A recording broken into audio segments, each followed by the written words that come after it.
Hello, hello. Welcome back to another Microsoft Flight Sim 2024 live stream. And welcome to the beautiful, not so beautiful, weirdly done Kansas City International Airport. Most definitely needs some love for a paid-wear airport. And now this is a 2021, but for a paid-wear airport, it definitely needs a little bit of TLC is what they call it. Happy Sunday to you. Hopefully your weekend has been going great. Hopefully your week was fantastic. Kobe, welcome in. I do have multiplayer turned on for this one, so for those who would like to join, the flight plan is up at the top there, so feel free to join on in for a multiplayer flight. This is Kansas City, KMCI to Indianapolis, KIND. And I'll be taking out the iFly 737 MAX. So it took a little bit longer to get the stream going this morning because this plane, whatever reason, there's a handful of planes. When you do a fresh install of Windows, there's a handful of planes that don't like to cooperate properly. And the iFly was one of those. It's the plugin. I'm pretty sure it's the plugin. I have not tried the FENIX yet, but I did do a reinstall of the FENIX. So I'm sure that's fine. I did test out the 738 yesterday. I did load into the 777, loaded into the E170 and the CRJ. So all of those worked without any issues. I did not test the well, I thought I did jump into the iFly, but maybe I didn't. I thought I did at least. Let's see, P2, welcome on in. Sunday incoming. Oh, Lex Sunday incoming. Yes. Adam, welcome in as well. Let's see, RJ, welcome in. Why would you go through the pain of freshly installing Windows, let alone Msfs and all the mods? So here's the thing. I didn't reinstall Flight Sim. Flight Sim's on a secondary drive. So the only thing I had to do in terms of Flight Sim is do some of the software add-ons, not like the mods per se, but like APL and Mobiflight, etc. Very, very minor things. But like I was saying in Discord with P2 and Jay, is it honestly, it took me an hour and 45 minutes. An hour and 45 minutes from the time I hit the button to do a fresh install to being in the game again, in the sim here, and doing a flight. So it wasn't much. We've come so far when it comes to reinstalling Windows. Even phones. I don't know if the last time you did a fresh format of your phone, but even just a phone now installs so much faster. I remember before I used to have things on SD cards and you have to reinstall whatever and move your contacts and your photos and all that crap. It's all in the cloud now, man. I remember the first time I did a format with what was it? It was one of the BlackBerry phones, one of the last BlackBerry phones, and it had everything saved in their cloud system. A lot of my photos and contacts, and I was like, holy crap, this is state of the art. P2 says, can I be a mod? Oh wait. All right, let's go ahead and get things rolling there, shall we? So here we are in the cockpit of the iFly. The only thing I did with the iFly so far is I just put in my my SimBrief information. But I do need to get, oops, not that button. I do need to get Mobiflight with the iFly. So uno momento, por favor. Wait a second, oh, here it is. Okay, and thankfully all that's saved. Now I did realize I forgot to save one important thing, and I don't remember what it was now. Clearly it wasn't that important if I forgot what it was. iFly. Where's my other profile? Did I have another profile? Here we go. 26. I want that one. Okay.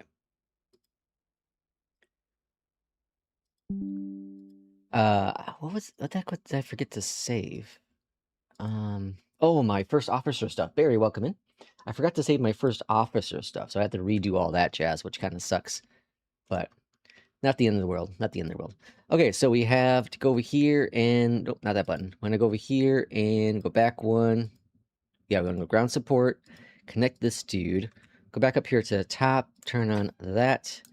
Oh, I got these. I got to switch over the interaction with these guys. That's no problem. That's no problem. Easy fix, if I remember. Click these buttons here. And this guy here. Alright, that's going. APU is fired up. No seatbelt sign. Or sorry, no seatbelt sign. Seatbelt sign's on. And that's looking grand. Back over here to the left-hand side, we go to menu, performance, and weight and balances. And now, do I have to redo my briefing panel stuff or not? Nope, it's all good. Okay, cool. Alright, so payload is 159 passengers. Cargo is 5565. Boy, math early this morning, 2750, let's just say. Is that right? No, that's not right. Okay, let's just use the calculator here. That's 556 divided... Oh, what's going on here? 5565 divided by 2 is 2782. Wasn't I close? I think I was close. 2782. Alright, fuel on board is total fuel 14,124. Taxi out 420. Trip fuel, let's go over here, and trip fuel is 56.99. And then let's go back to payload. 0 fuel weight 1359, 1359. Perfect. Set complete. That's good. Down here, let's go to FMC, position in it. Next, grab the GPS, go back and drop it in. Looks like January 11th, 26. Is that the date? Okay. And then request this information.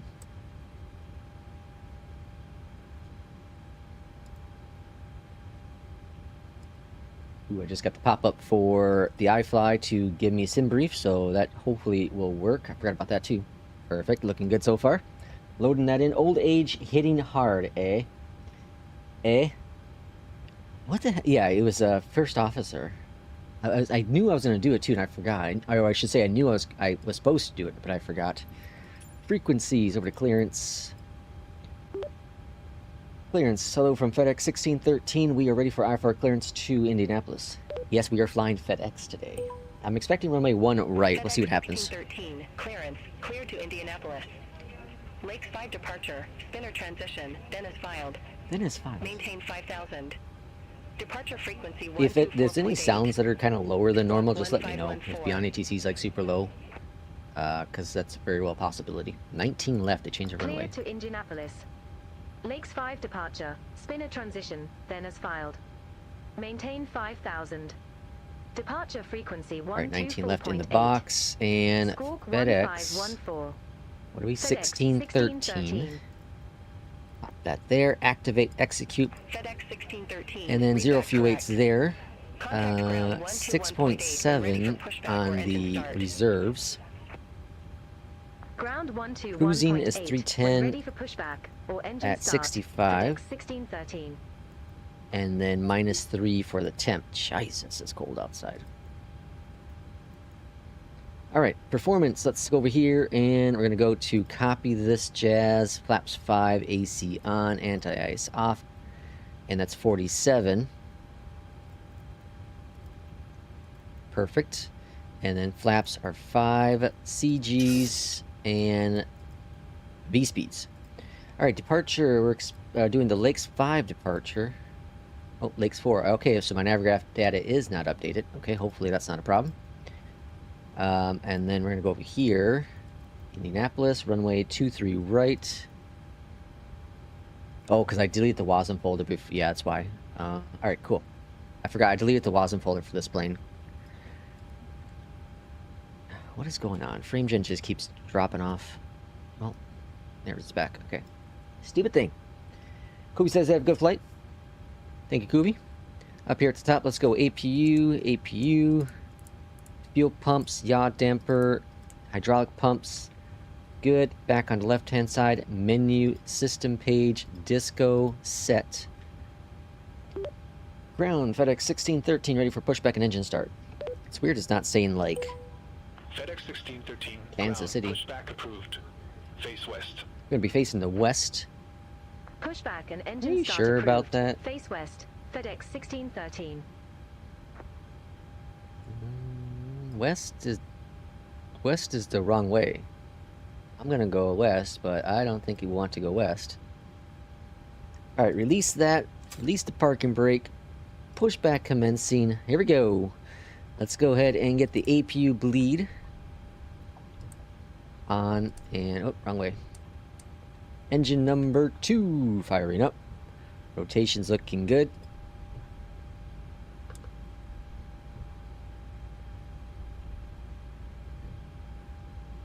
Alrighty then, and then let me get my Mobiflight. Apparently it didn't actually activate what it was supposed to. There we go. Alright, introduce some fuel.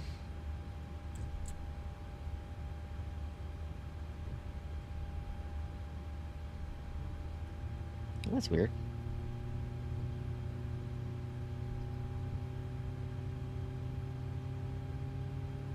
Stupid thing.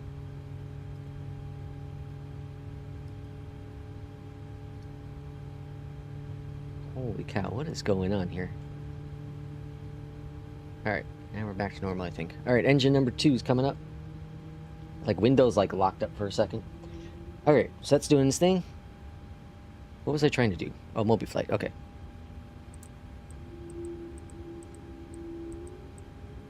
Alright, at the top then, engine number 2 is good. Engine number 1's next. Gens are on. Let's get the strobe light going. Clock is clocking. Ground FedEx 1613 ready to taxi to the active. Climbing up all the way to 390 on this flight. Runway 19 left taxi via Sierra 1, Bravo, Charlie, Foxtrot, Echo 1. Jesus. Runway 19 left fuel. taxi via Sierra 1, Bravo, Laps. Charlie, Foxtrot, Echo 1, FedEx 1613. And then let's go on down below here and let's get Terry going. Terry. 6155, cross runway 19 left at Alpha.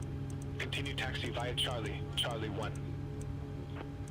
210. Alright, what are we doing? Sierra 1 Bravo Charlie. 6155.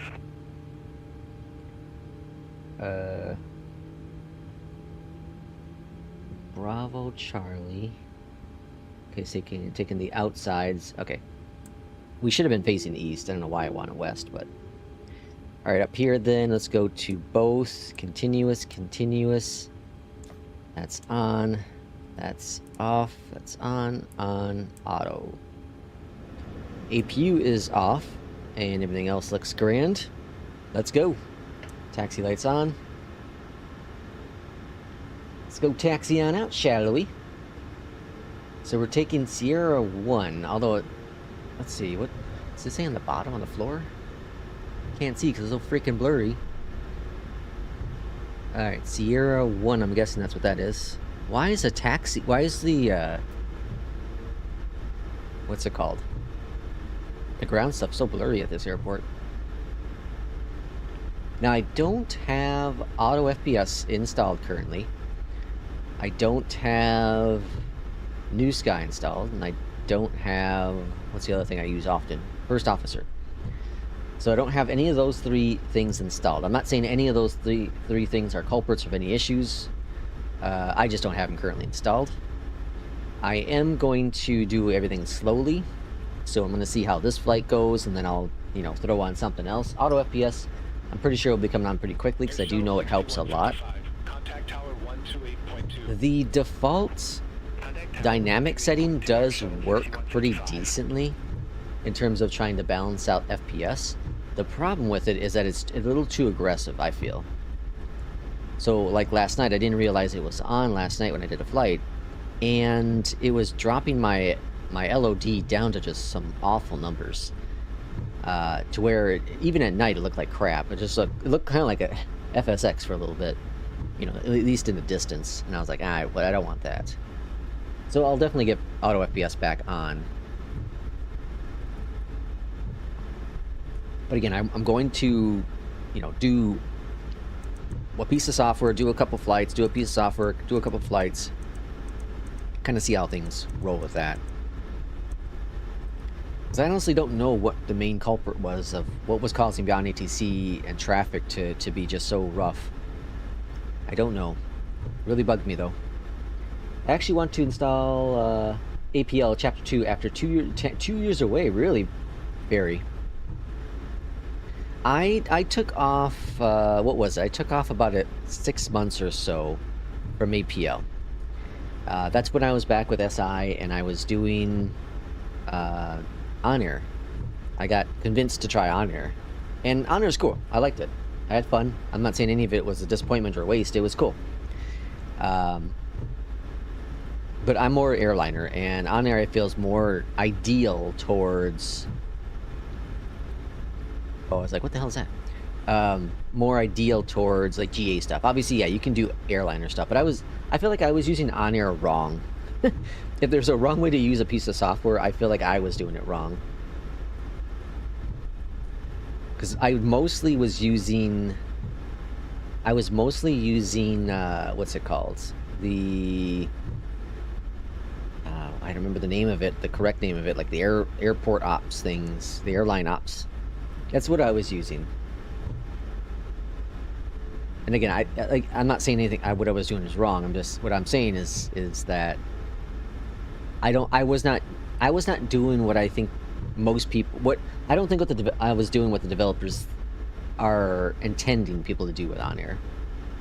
Right? I think that was my thing. Plus, the thing is with the airliner stuff, you can pick any, like APL, you can pick any airline that's out there, right? And you can do routes for them.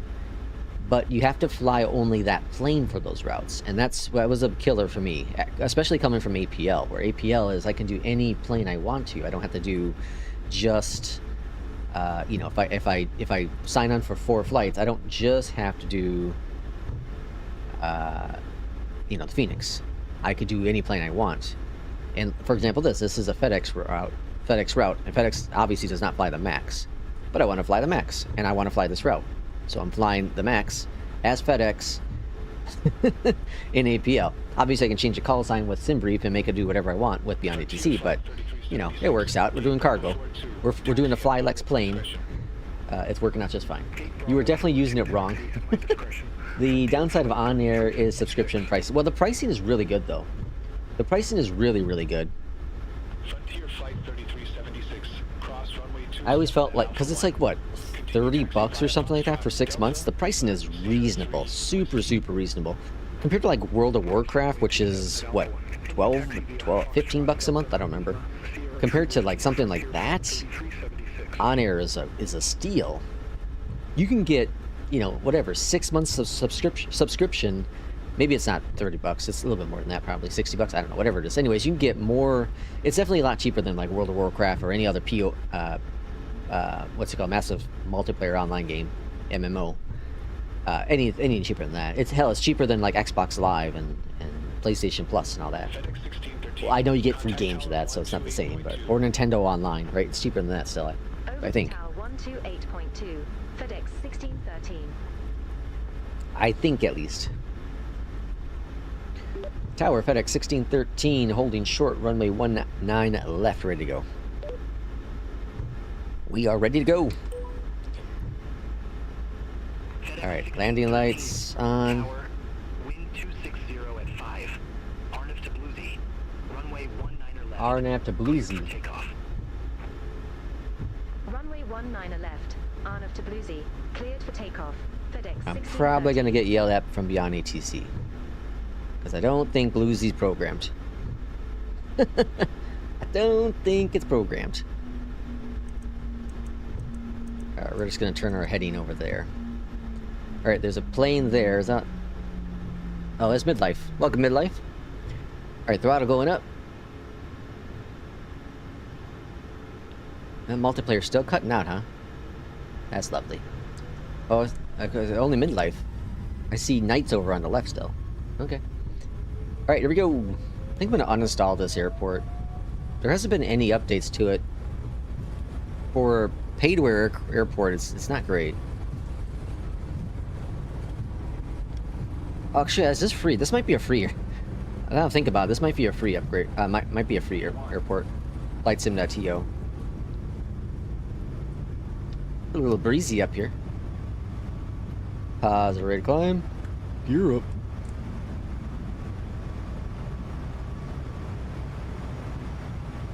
Gosh dang it, my trim not working in this one either.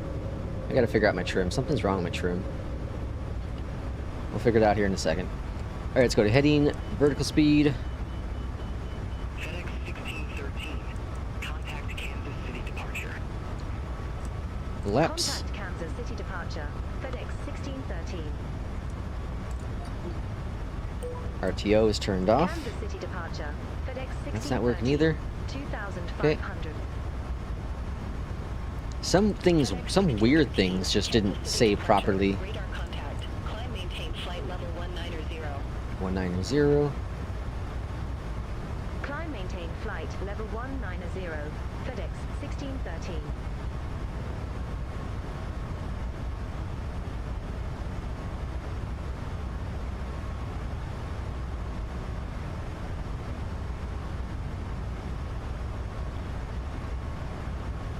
Oh crap. Altimeter was never set. Whoopsie daisy. The good thing that was a NewSky departure. NewSky would have dinged us for sure. Alright, it's Blue Z, Blue Z. Oh, Blue Z is in here. Okay, never mind. Alright, LNAV.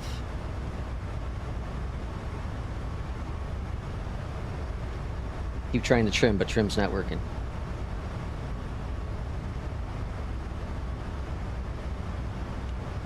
I think I know why. I think I know why.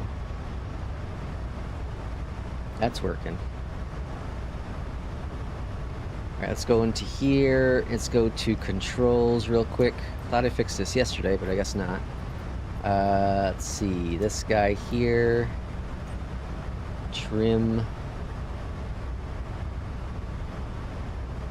Trim down. Trim up. There we go. Now we're cooking with gas.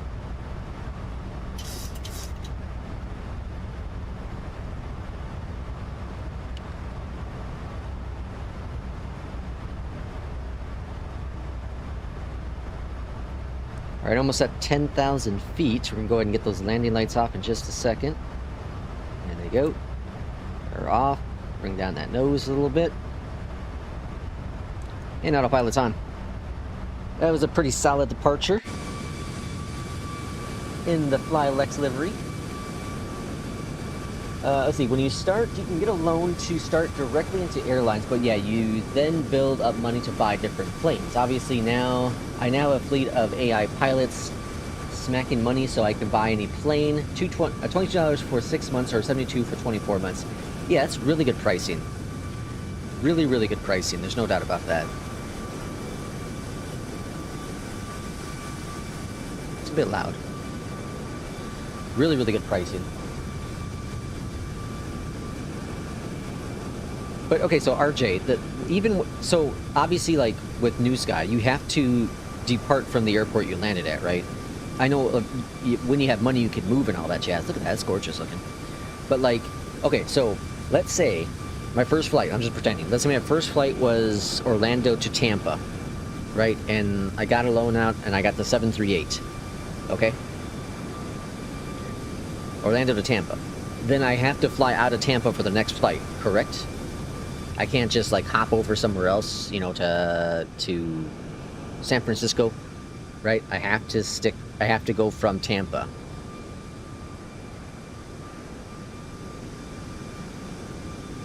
Pretty sure, at least. I could be wrong on that. But like I said, the pricing is really, really good. You look at the pricing there that RJ said.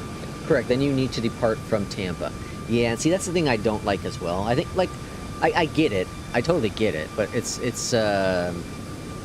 I don't know, I like to jump around so much. That's why EPL is God to me.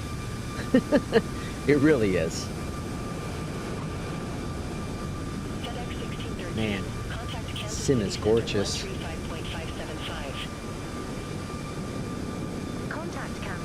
Yeah, I don't know. Like, that's the thing that was kind of cool about On Air, like the pilot, the airliner thing, was I think you could do, I think it does legs. and I did a lot of double, you know, there and back kind of thing. So like JFK to Boston, Boston JFK. Did a lot of flights with JetBlue. A lot of flights with JetBlue. Climb maintain flight level 390, FedEx 1613. Which is surprising they haven't done a lot of flights with JetBlue in APL. I think it's because JetBlue just had the routes I was looking for. Plus, at the time, I was really into the FENIX. Like, I ended up getting the FENIX around that time. So that's pretty much all I wanted to fly, was the FENIX.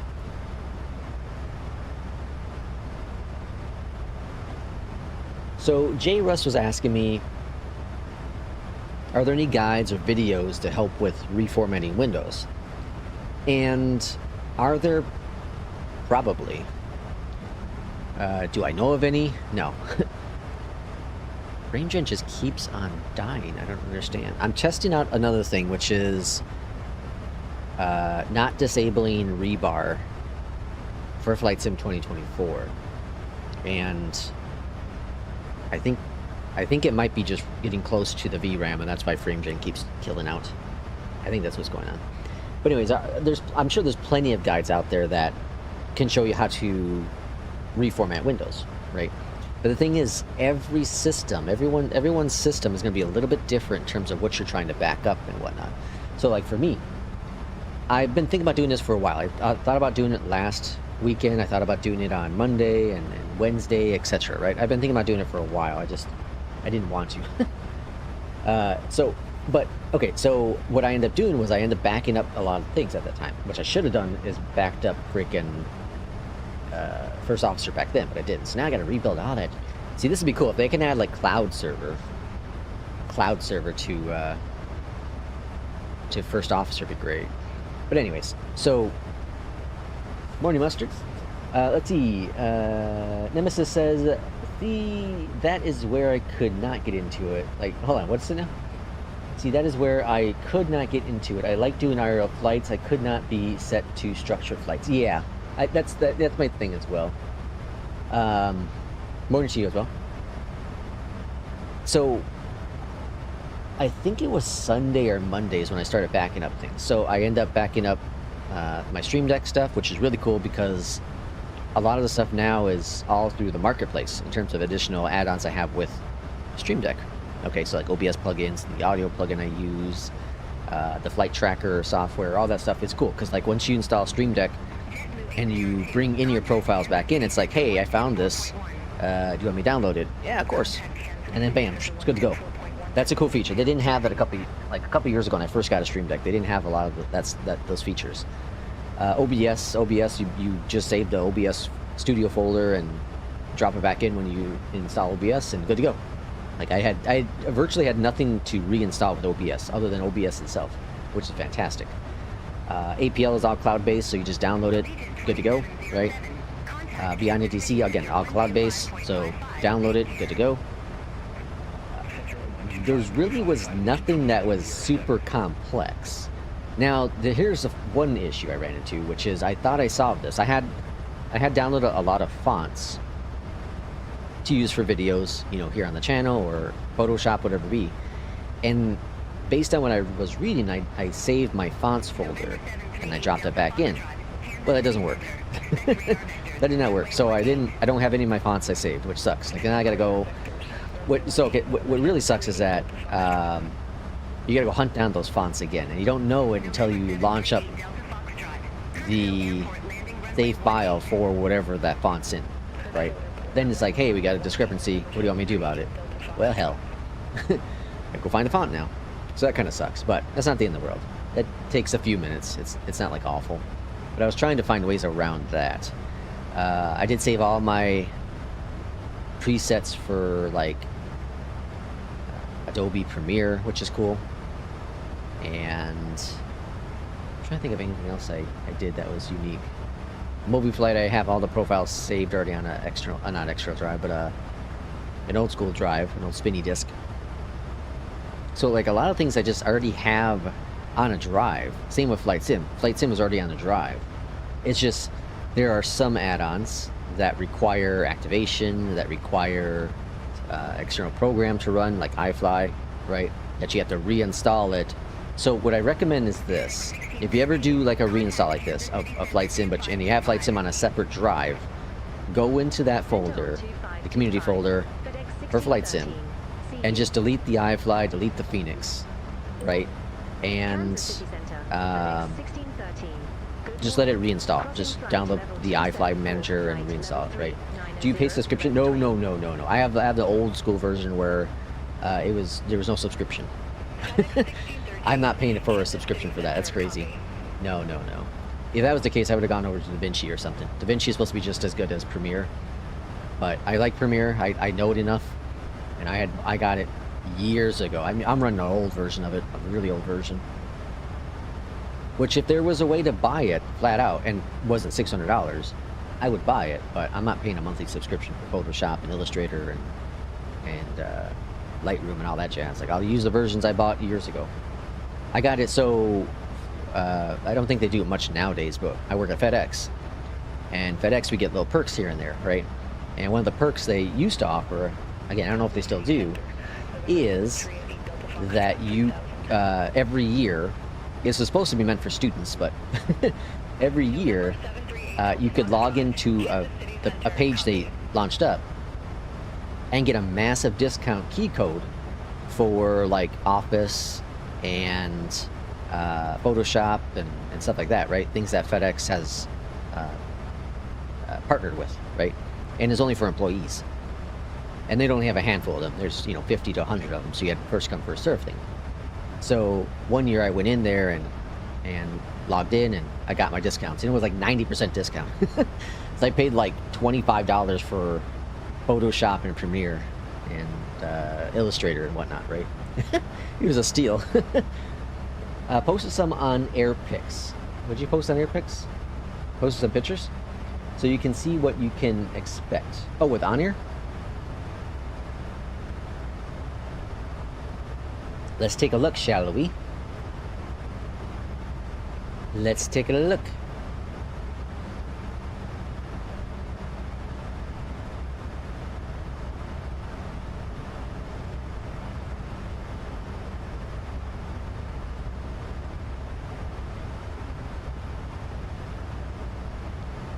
Let's see screenshots.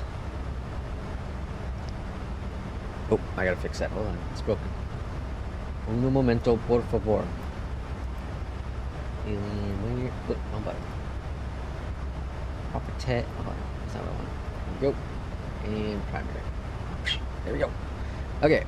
So here is what Misty Apex is talking about. So we have. Oh, this is the. Oh shoot! What's this called? The industry stuff, right? This is the industry stuff. So you move oil around. Miss Apex is part in the oil extracting business. And then we have, here's routes you can pick. Or no, these are planes. These are all the planes Miss Apex owns, right? So you got the freighter, the 777, 747, the PC-12, the Max, 321. And then these are where they currently are. So Seattle and Toronto, Anchorage. Give me a second. Don't say it. It's in Iceland. Reykjavik. Thank you. Reykjavik, Boston. Hours in the flight, or hours they've flown. Nice. Okay. And then we got, Jesus, look at this. Moving, what's this say? Lithium. Construction, aluminum. Very nice. And we got some pictures from Jay Russ here. Very good pictures. Yeah, On Air is it offers a lot. There's an awful lot to On Air. There's no doubt. There's an awful lot to it. Like I said, I've been thinking about jumping back into it. It's something I might consider still. It's something I definitely might consider still. I think it's cool. Like, the reason why I use APL is because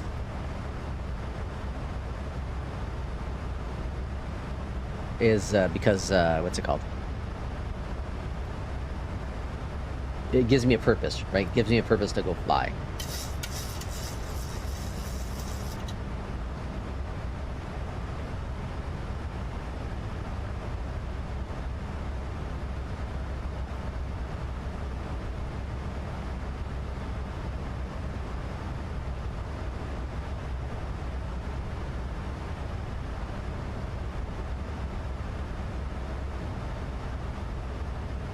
Sorry, just responding to a message.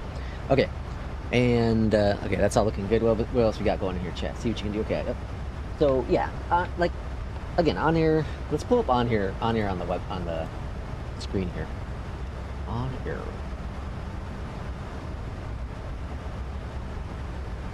Okay, so here's on air. You get the 7-day free trial if you never used it before. There's no commitment. Blah blah blah. Right. Then you got the subscription plans. This is what Mr. Apex showed us earlier. But you can do, 6 months for 24 euros. Like, that's a steal. That's a pretty damn good price, right? And you get access to a lot of stuff. So you get different worlds you can pick, right? So Cumulus and Stratus and Thunder. All of these are different worlds. The most easiest one is this one here, which I think Mr. Apex is here, right, Cumulus? So it's got AI pilots, you got leaderboards, 10 members, and then, oh, sorry, virtual airlines, and then there's no leaderboard. Okay, so this is perfect for newcomers and blah, blah, blah. Okay, so, and then the difference, I guess, here is this is leaderboards, and then this one has no pilots at all. Stop showing more add-ons, less is more. Okay, so then you got charter flights. Okay, so this is where you choose from various mission types like cargo, rescue, sightseeing, earn XP boost, blah blah blah, right? SkyWest 9933, Kansas City Center. And then you have fly regular routes, so fly routes with job based on real world. Can't you jump around though? If you don't start your own virtual airline, if you don't jump into a virtual airline, you can just do one of these two, right? Oh no, but you still have to take off from it. Yeah, never mind. I thought you can use, well, I'm confusing myself. And then switch to advanced career mode when you're ready to take full control. Then you have employees, right? So you have a bunch of people you can hire. So you have to hire flight attendants, ground. You have to have, no, not ground crew, but like pilots, right? And then we got aircrafts. Here's what Mr. Apex posted in there, right? And then we got accounting, some money you're bringing in. It's a whole complex thing. And here's the. What I like is, I can't zoom in. What I liked is all the things it tracks. It's really cool. It's very similar to what APL tracks, but there was Centerline. I think it tracks Centerline really nicely. I remember that. I like that. You can make it. You can own an airport. I owned an airport in mine. And then there's live multiplayer. You can see all the planes. Jeez, look at all those people. And then base camps. You can actually put in objects at your base camp, which is kind of cool. Here's your virtual airline you can do. You can sign up for one. Custom routes. You can make custom routes. Logistics. This is moving stuff around. And then industries. This is what Mr. Apex also showed us. Then you level up with the progression. So then you can get better, negotiate better rates and better passenger stuff and whatnot. And then you also got to like repair your plane. So it's a whole thing. It's not APL where it's very basic. It's very. It'd be cool if you can see like how many people are actually flying right now. But it's very in depth. I remember my time with. I remember I did a video on it because Kip on the Ground was using it for a while too, and he did a video as well that helped teach me an awful lot. And then I also did a newbie video as well. But it's very complex. There's a lot going on with it. An awful lot. Yes, Cumulus and Stratus, the Thunder, only if you are on a big V8. Yeah, the SI one. I was on Thunder with them.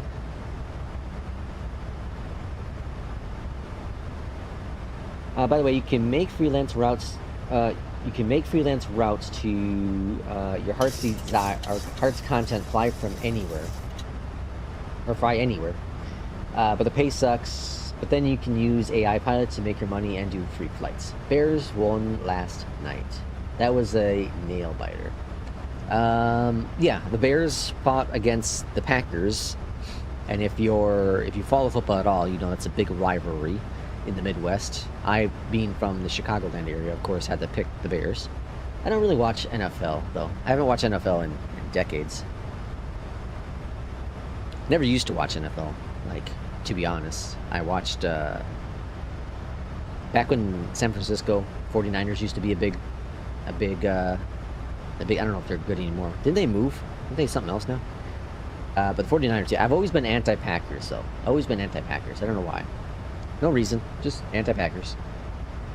That was a good second half. Come back from the Bears. Very nice.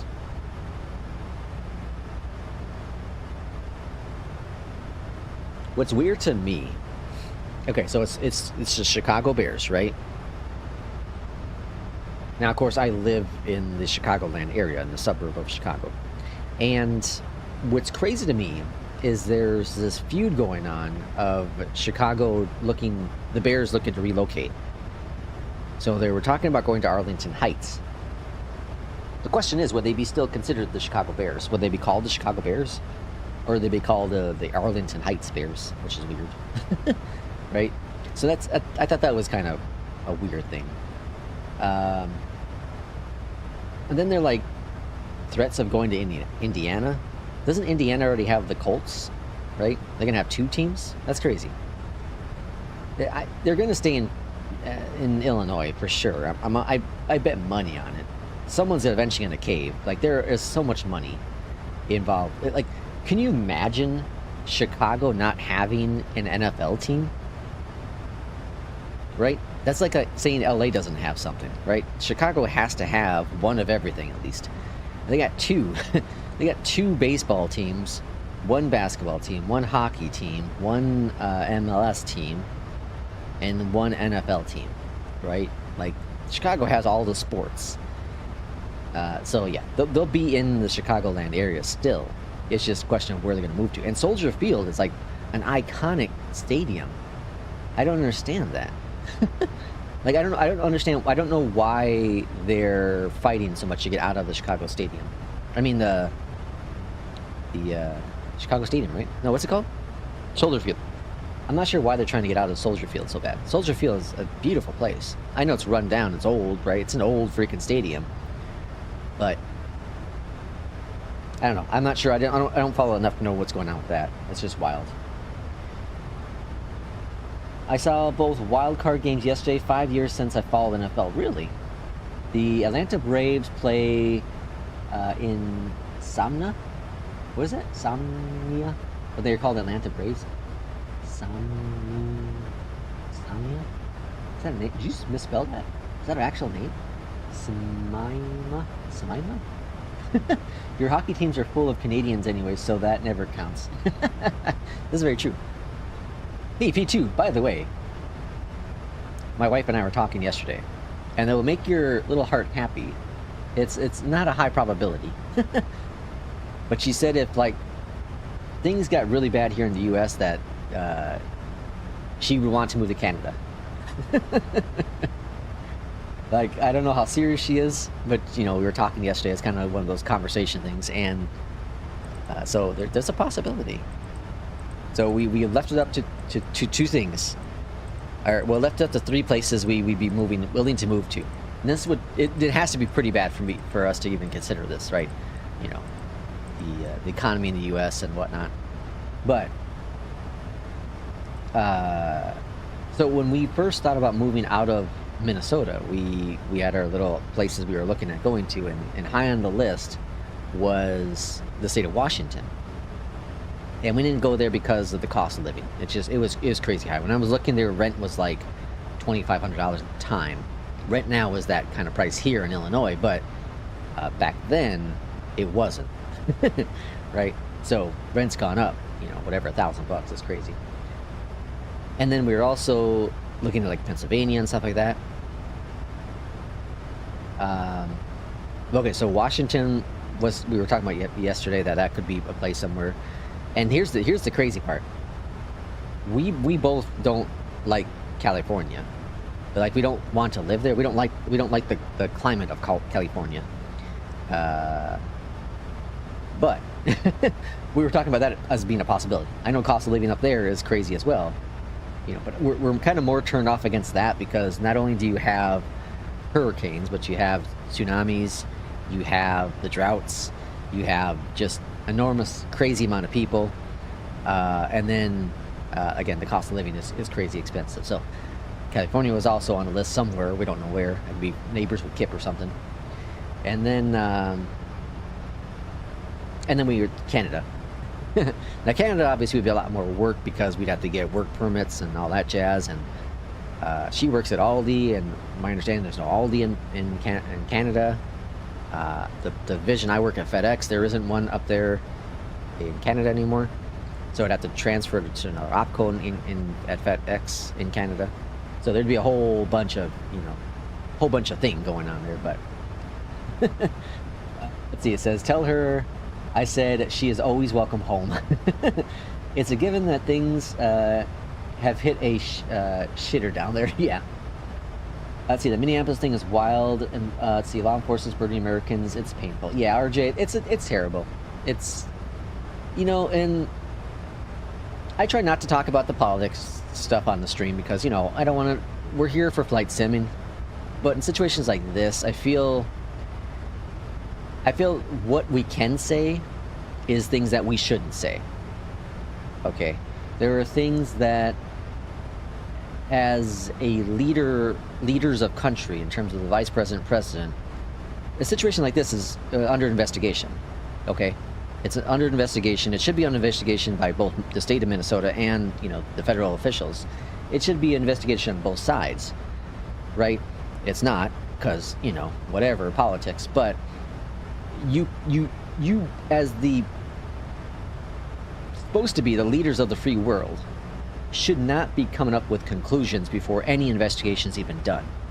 You cannot be saying it's the radical right, the radical left. You should not be saying that, because we're at the time where we need to calm the tension down, not stir the pot even more and get people riled up. What happened to trying to unify us as people, right? None of that's happening.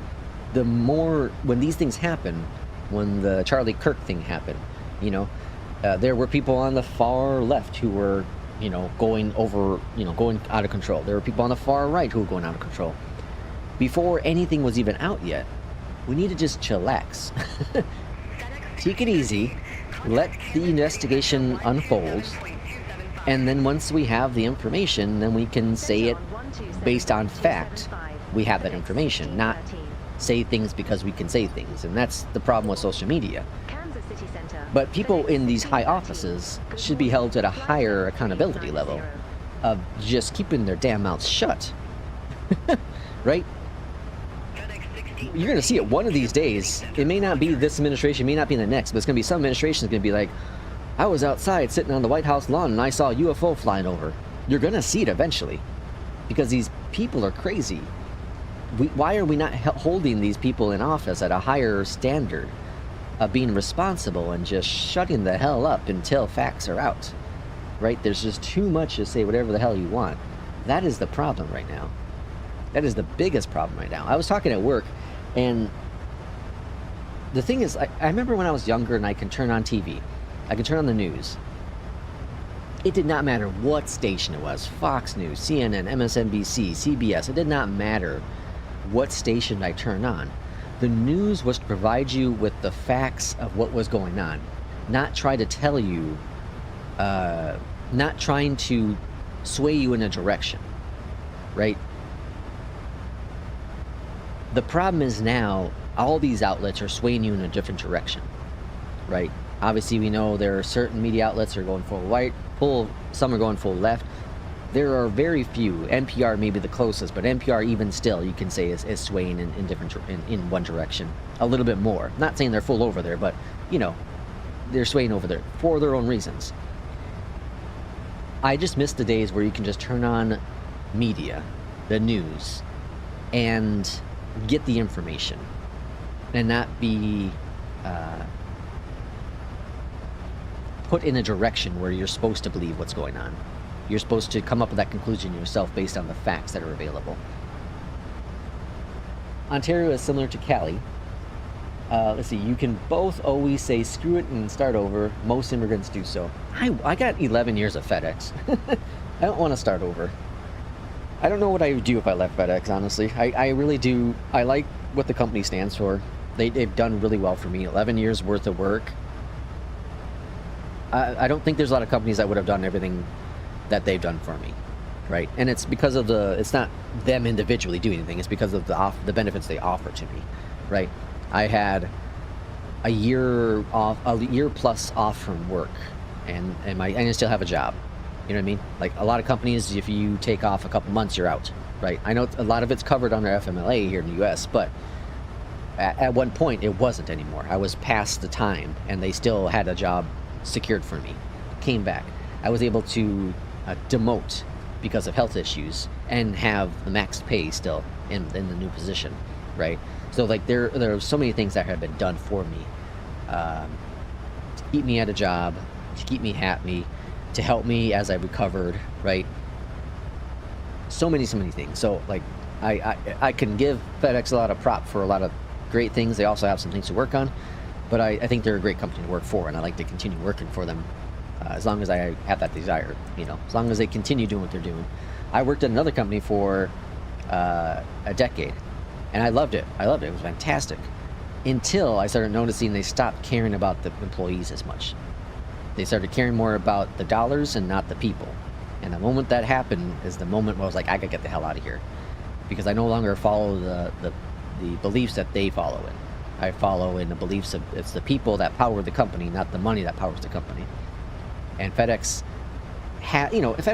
they're a multi-billion-dollar company, bring in $4 billion every in revenue every year.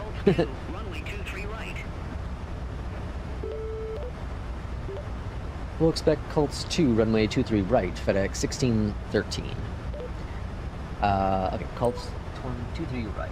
Get this set in the box.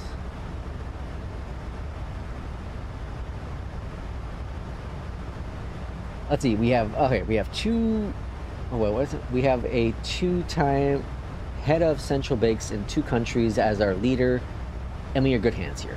P2 says, this is why I'm not visiting the expo. It's just too risky to go down there for me, given how I look. I can understand that for sure. I've just stopped turning to the news, much more peaceful. Yeah, I like to watch, I don't watch the news, but I like to read the headlines at least to know what the hell's going on. If it isn't news and that affects my money or my cats, I don't want to hear it. Yes, I do work at FedEx. Yeah, it looks like FedEx cares about its employees. Yeah, it's one of those companies that I feel truly do care about it. Our thing is, we have our own little FedEx Cares thing. Our big motto, whatever you want to call it, is PSP. And that stands for People, Service, Profit. Okay? And the people is the employees. We're the people, which provide the service, which then means profit, right? And people make, now, again, there are definitely parts of FedEx that you have a bad manager or you get a bad station or whatever it is, right? That it's just an awful experience. And people are going to have that. And it also depends on you as your work ethics as well. I've been lucky and I've had a very, very good time with the company I've worked for. There's only been one little time where I thought about leaving. That's because I had a jackass manager. My direct supervisor was just a jack. It was temporary, but he was a jackass. He was awful. But as I reflect on that,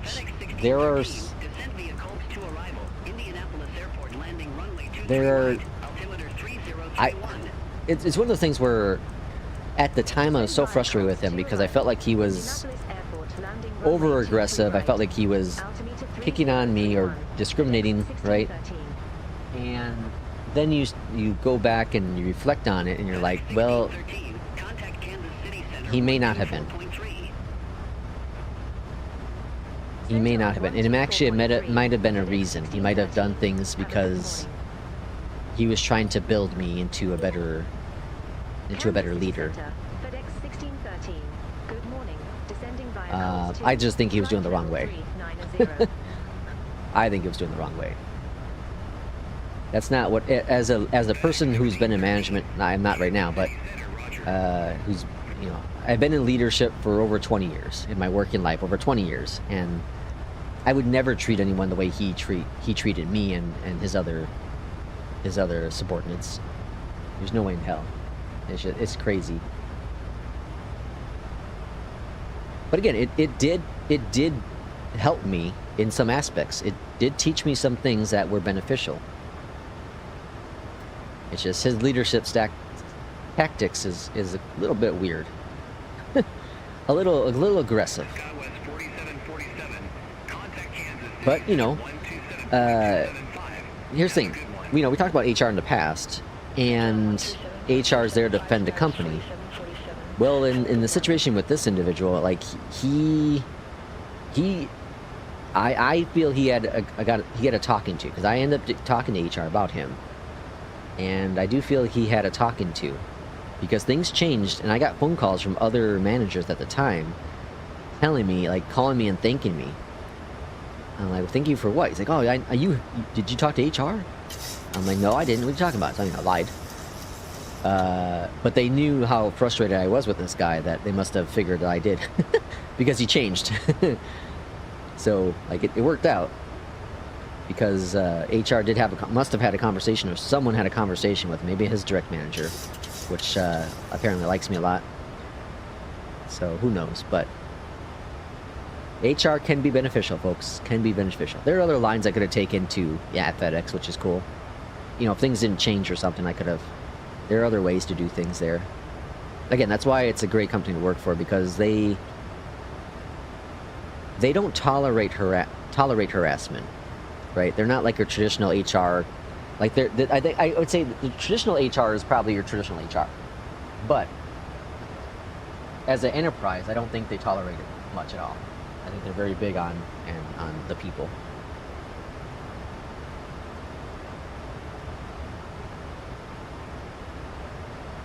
Okay, let's see. Managers matter a lot at work. I agree.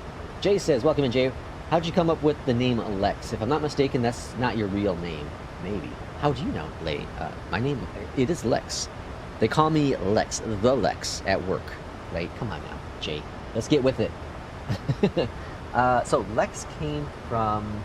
There's a game I used to play way back in the day called City of Heroes. And in City of Heroes, you make a character. You make a hero or a villain, right? I couldn't figure out a name. I didn't... back in the day...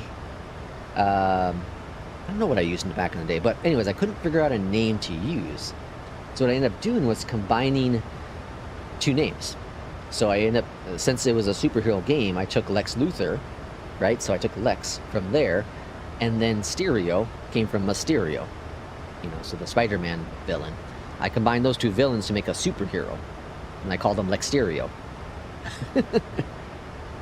And so that's how Lex Stereo was born. That was like 20 plus years ago. Which I could change the name with Twitch. I was looking at it the other day. I could change the name on Twitch to Fly Lex, since it's here on YouTube as well. But then then the name Lex Stereo goes back in the pot. And I like my name. I'm not changing that. I have to change my email and all that. I'm not changing all that. So we're going with the flow. Well, if you want to build someone, and some frame drops there, P2. I remember you talking to me about that. Yeah, it's every person, you know, is going through their own thing, and you never know what someone else is going through, right? You never really know what someone else is going through. So give them the respect they deserve. You know, I always say it's the old saying of treat others like you want to be treated, right? There's Midlife, right? Rex behind us.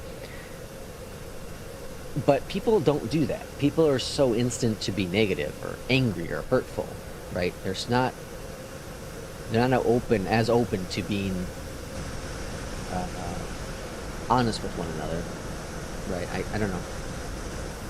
I feel as a society we've gotten just more angrier and angrier and quicker to judge than to be helpful and happy. At the same time, I'm also done with the pleasantry stuff. The routine pleasantry, right? I don't know. Insert welcome in. It's the annoying Brit again. Jay says, I had a chief engineer that discussed a plan with me, then spent 3 years drowning me to train me effectively making decisions and manage millions of dollars in civil engineering programs. Or projects, sorry. He was tough on me, but we had an agreement. Yeah, see, that's the thing. As long as you both agree, like, think about it as sports. In sports, your mentor, right, your coach might be hard on you because they're trying to get the best out of you. But I think there's an agreement that I'm trying to make you a better athlete, right? The same can be with any other field, in any other field. But you have to have that common grounds of understanding.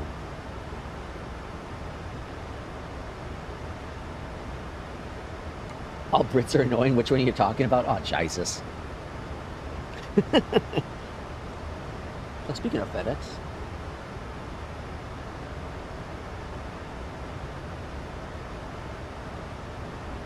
FedEx outside my door. I didn't order anything. Alright, what are we looking at? We're at 1 hour and 7 minutes. We still have about 30 minutes here on this flight. Not quite sure if we'll do 1 or 2 flights today. We'll see how things go on our arrival. How I'm feeling then. I don't know what the next flight is on EPR. I really don't have anything to do today. I'm not a busy guy today. Nice day off, relaxing. Doing some flighting. This is, I think, flight number 20 for the week. I'm gonna make some serious cash. Serious cash today. Or this week with APL, for sure. Insert says, I've got an annoying Sweden with me today. We both call each other annoying because of our nationality. And let's see, you can be hard on employees without being a jerk. I expect a lot from my team, but treat them with respect. Yeah, that's how it should be. Exactly. Jay says it great once again. Yeah, I think that, again, what I learned early on in my working days was the fact that everyone provides something unique to the team. Okay? Not everyone can be the fastest. Not everyone can be the most efficient. Not everyone has the best attendance, right? As long as they're falling within the SOP, within what the guidelines say, it's fine. But if you're consistently late all the time, if you're consistently missing work because you're sick all the time, well, there's different conversations that have to happen. You know, but if you're obviously you're going to get sick or life is going to happen, right? But there definitely is always that, you know, I'm trying to run a business here. You know what I mean? So, but like, again, just because you may not be the fastest doesn't mean that you're worthless. Okay? Because if you're not the fastest, well, maybe you're the most dependable. If someone calls off and I need someone to work that day and it's your day off, I can call you, big yo, can come in. Well, that's something you offer to the team, right? You may not be the fastest at getting things done, but you'll get things done. You also may not be the most efficient, but let's say you're the fastest, just not the most efficient. You get things done fast, but you also do weird ways to get it done. Okay, as long as you're not breaking any rules and things are getting done, well, that's all that matters, right? Some people aren't the fastest, they're not the most efficient, but they do a lot of the back-end things that other people don't do. They do a lot of tightening up and cleaning and organizing and stuff like that, right? That no one else does. Well, you bring a benefit to the team. As long as the benefit continues there, and you continue doing, you know, at least the bare minimum of the other job, well, then you are a positive to the team. If you stop doing things for the base job, and then also start slacking on the extra things you're doing, well, now we have a problem, right? Or let's say you're doing all that stuff, but then all of a sudden you start coming in late all the time, or you start calling off all the time. Well, now we have a problem, right? The benefits definitely outweigh the negatives, is what I'm saying. Not everyone, just because you're the slowest doesn't mean you're the best. Right? There obviously are those issues that have to be talked about. But again, I think a lot of people, there are people in some people in management that don't understand the concept of just because an employee isn't as knowledgeable as you are as a leader, or aren't as fast as you as a leader, that they're worthless. That's not the case. That's not the case at all, right? They may provide something unique to the team. You need to find out what that is, and then you need to find out what their weaknesses are and see if you can make it at least, you know, you're never going to be able to take, I should say never, you most of the time will never be able to take someone's weakness and make it a strength. But you should be able to find their weakness and at least bring it on par with an average, right? Whatever the expectations is, you should be able to make that weakness an expectation, right? Everyone has that ability to do it. And some people are just stubborn and they won't, right? They're there just for a paycheck. Well, okay, are they at least doing their base job? Are they causing more work for other people? Or are they not providing good service to your customers? Okay, if those two check boxes are checked, well then they gotta get out the door. But if they're providing good service to the customers and they're not causing more work for other team members, okay, well now it's just coaching and development time. But if they start causing conflicts with customers or with team members, well, now it's time to get them out the door, because now they're not providing good service to your business. If they wouldn't be good, they wouldn't have been hired in the first place. Exceptions are there, but this is a general rule of thumb. Yeah, I agree. Like, so is this the theory of taking the best car salesman and making him the manager? Because people have various skills. The mistake is removing your best salesman to create a terrible manager. Agreed. I like that. That's the short version. I like that. Jay, that's beautiful. Yeah, not everyone can be a leader, right? And I don't know. I had this conversation at work a while back ago, but the thought is, are leaders born, or can you train a leader? Right? Are leaders born, or can you train a leader? I don't think I was born a leader. I still don't think I'm a good leader, but I don't think I was born a leader. I got taught skills. I remember when I worked in grocery and I was a young guy, and I think I told this story on stream before, but like everyone, I was running, I was moving fast, I was doing things, and all of a sudden two people pull me aside and they're like, hey, why are you working so hard? You get paid by the hour. And I'm like, because we gotta get things done. They're like, nah, just don't worry about it, man, we'll get done. Just relax. Just take your time, we'll get it done. And I didn't understand that. So clearly I was born with a great work ethic, right? That was instilled in me from the get-go. How did I become a good leader, though? Well, my issue was I was criticizing them because they weren't fast enough. They weren't doing their job. They weren't as good as I was, as fast as I was, as efficient I was. So I felt they were unnecessary to be there. Okay? Well, then I brought that same mindset to the next job I worked at, next grocery place I worked at. And I was complaining to my manager. I was like, this guy sucks. He's so slow and he's wasting our time. I'm doing double as much as his work as he does. And he's like, okay, well, I get that, but you're also 20 years younger than he is. He also has 20 more years of knowledge than you do. Do you ever go to ask him questions? I'm like, yeah. He's okay. Okay, well, let's also look at your attendance. You've missed, in the 6 months that we've last worked, you've missed more time than he's missed in the 20 years that he's been working here. And I was like, what the hell does that matter? He's like, well, think about that, though. All the time you missed out is all the time that, even though he's slower, look at the clouds moving, it's crazy, is time that he actually did work and you didn't. So that was like an opening eye to me of like, well, hell, maybe people do provide a great amount of resource, even though they may not be at the same speed as I am. And it gave me that sense of reflection of how I can be a better person. And then I kind of grew into that of, I want to develop people. I want to motivate and develop people. What can I do to do that? Well, you start figuring out what they want to do. So eventually I became, well, I was hired as a manager, I didn't know that. But I I start thinking about ways that I can make things more efficient, make people more happier at work. And that's kind of how I started developing leadership skills on my own.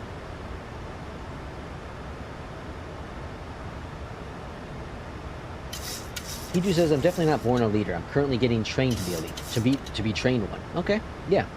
And that's the thing. Like, I felt like I was trained and self-taught how to be a leader. And I still do things wrong. You're as a leader, you have to understand you're going to make mistakes. Like, you're not perfect. But as a leader, you're going to use your team. And one of the biggest things that aggravates me, here's something that, I have two biggest pet peeves when it comes to people in management. Whether they're my direct manager or the manager above that. Or they may not even be my manager at all. No manager should ever no manager should ever state, unless they're the ones signing the checks, that they are my employee. I'm an employee of the corporation. Unless you own that corporation, you are my manager. You are not my employee, or I'm not your employee. You do not sign my checks. You do not give me my paycheck. The corporation gives me my paycheck. You're there to simply manage to ensure I'm doing my job. That is a major pet peeve of mine, of any manager who's saying, my employee's this, my employee's that. You don't have any freaking employees. Unless you're Jay, who owns his own business, you don't have an employees. You have team members, right? That is who you have. And my second thing I hate is managers who think that because they're a manager, they don't need to do the same thing as people below them. Okay, and the concept I'll give you is this. McDonald's. I've never worked at McDonald's, but I think McDonald's Foundation is fantastic because of this. I've been told many, many stories from many different people of that worked at or that have worked in the past at McDonald's or currently do. And that is when a district manager or regional manager walks into McDonald's and it's a busy time, they throw on a hairnet, they throw on some gloves, they throw on whatever they got to do, and they start throwing fries in there. They start building burgers. They start helping the counter. They do what they need to do to help the customer, because at the end of the day, what matters is the customer satisfied, right? It doesn't matter that they're a CEO of a company. They still do everything that you do below them, right?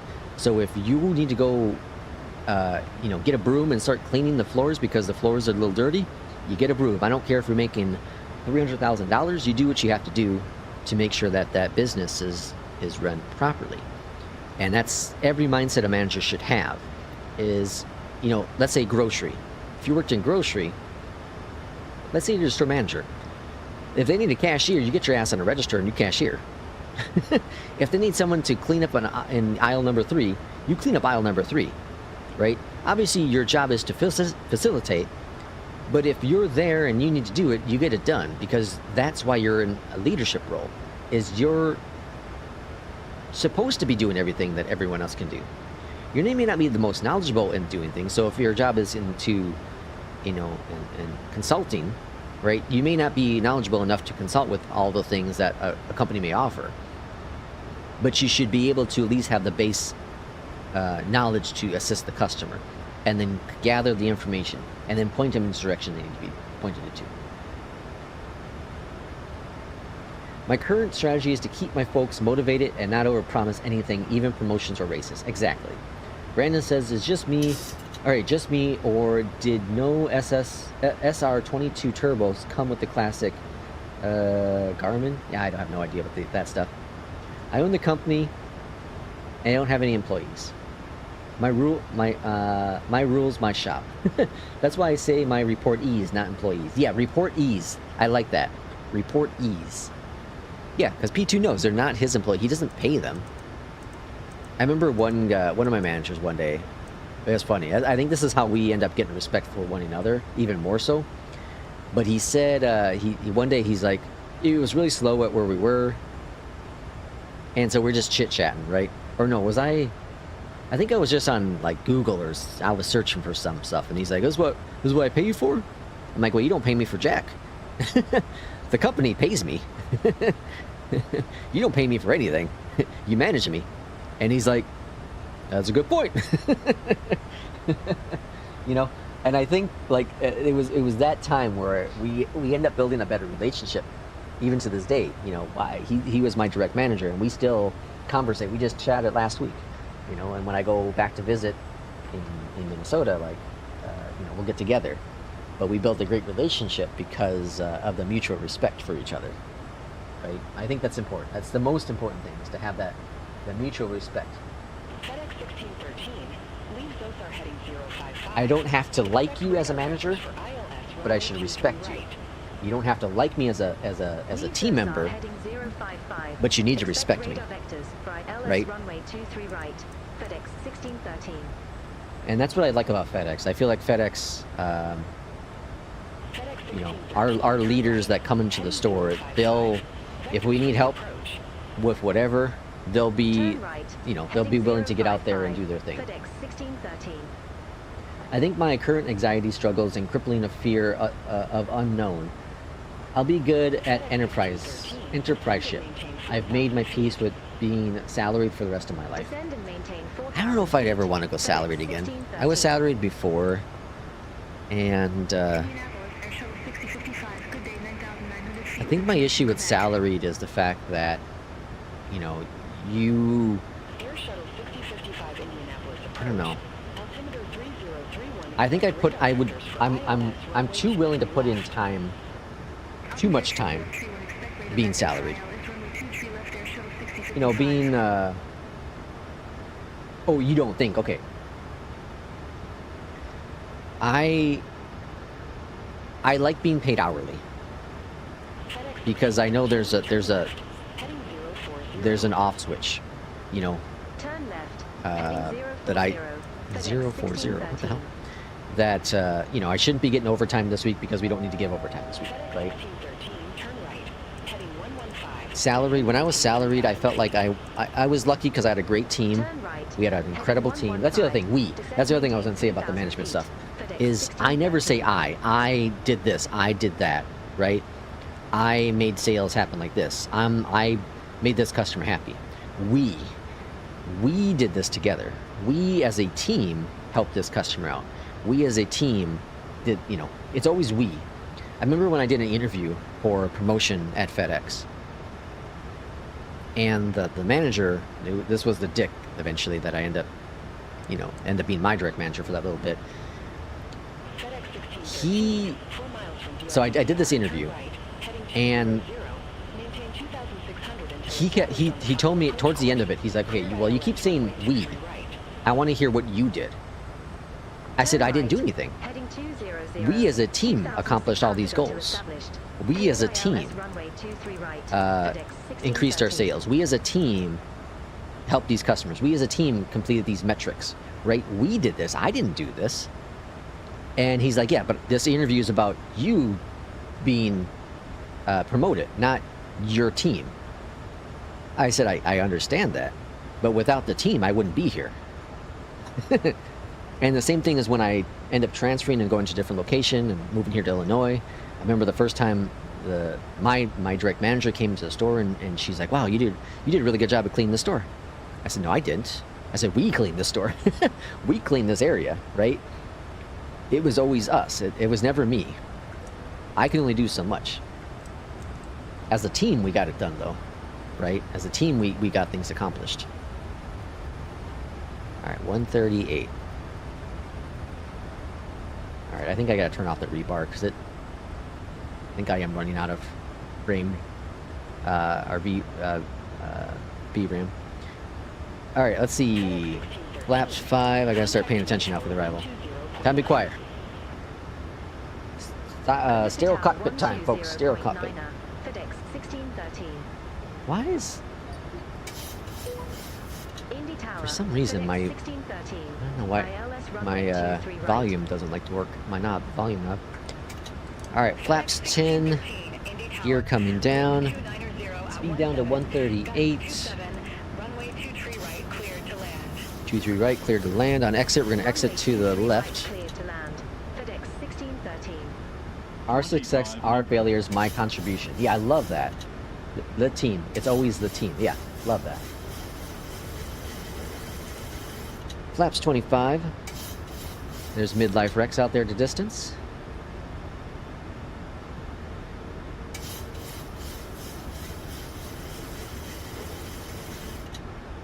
Flaps 30. Looks like we've got some snow. Rain snow. Current weather here is 290 at 17, gusting up to 27 knots. So we had a little bit of a crosswind coming over here at 210. Or sorry, 290. Yeah, it's gonna be a crosswind landing. Jesus, folks. All right, buckle up. Delta 9963. Flaps 30, speeds 138. That's looking good. Take care. We're cleared to land. Contact Indianapolis departure. Delta 9963. See you.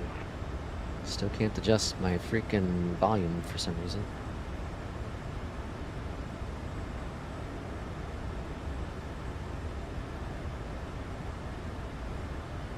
The hell's going on?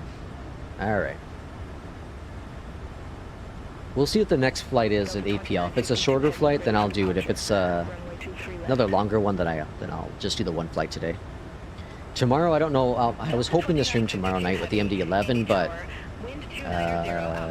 well, work is determined. We'll determine what I end up doing.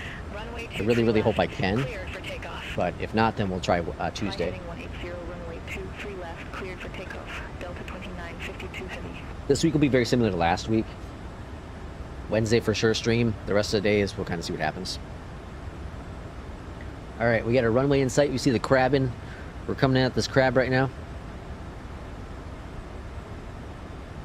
I ain't getting no Cessna when I get my PPL. I've decided I'm a serious guy. You're a serious guy? Random, I can see you being very serious. Why so serious? 1,000 call. AP off. My aircraft. Alright, trim is officially working.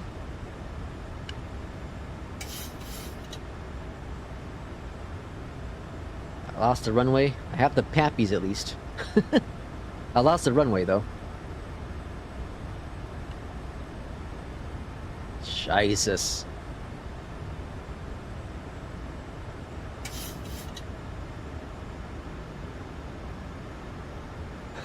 This is crazy. This wind is something else.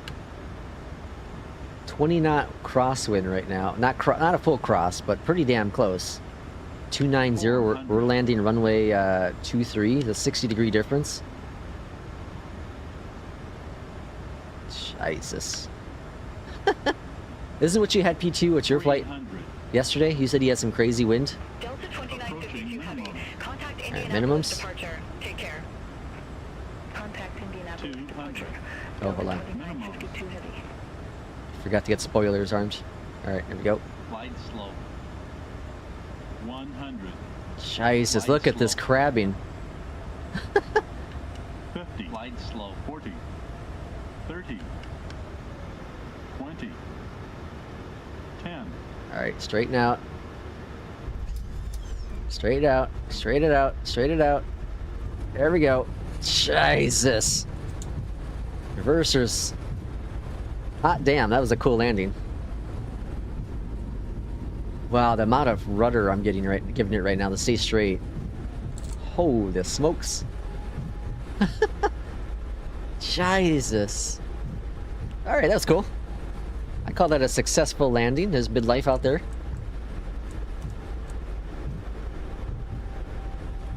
Alright, whoa. Stomp on the brakes, stomp on the brakes. Gently, gently. 1613. Well, exit here. Available taxiway. Bravo 7. Landing lights coming off. Spoilers are disarmed. 1613.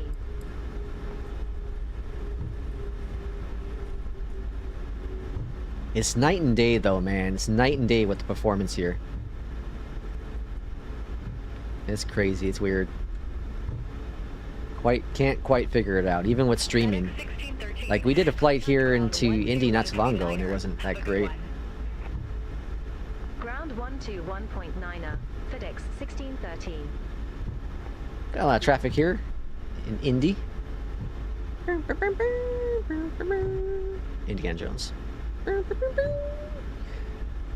Let's see, let's not talk about my flight yesterday, P2 says. Glide slope. Kubi says, nice landing. Yeah, that's pretty good. Kubi, you're midlife, right? Are you midlife Rex?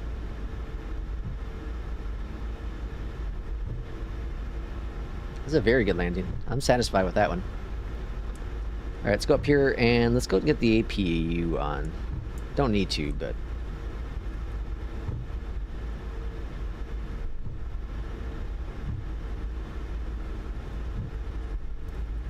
This is a rather... It felt like a longer flight, but it was an hour and 13 minutes block time.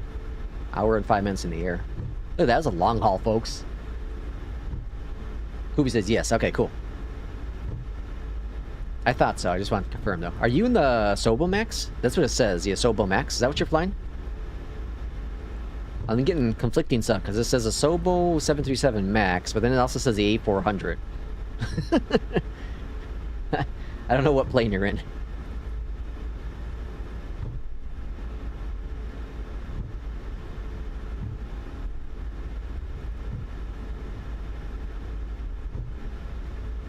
Alright, we're just gonna pick a gate here. A random gate.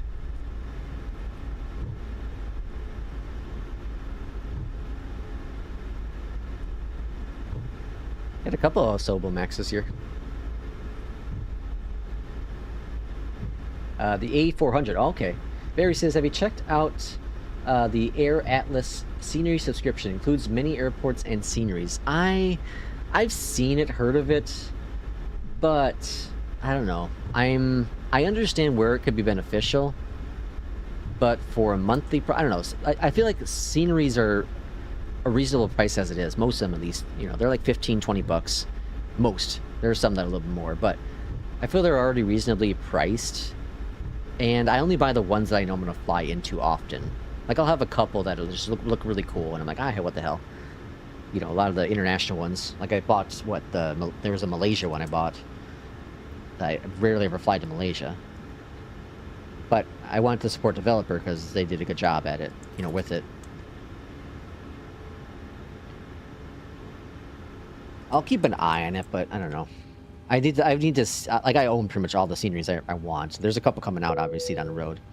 This is crazy. The performance difference is night and day, dudes. Freaking night and day.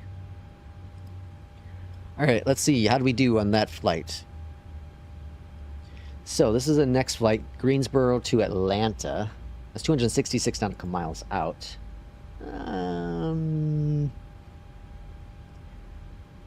Let's see.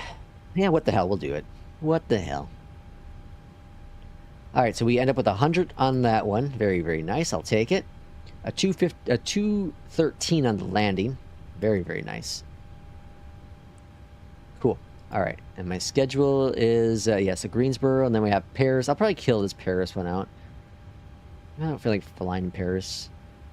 This is a really cool schedule. This is like the perfect fly-like schedule for me.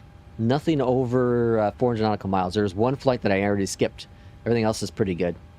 This is a pretty cool schedule. I like it. Alright, and then I think we'll take out the... It's 266. We'll take out the 738 for this one. What is the 738? Because I know that plane works.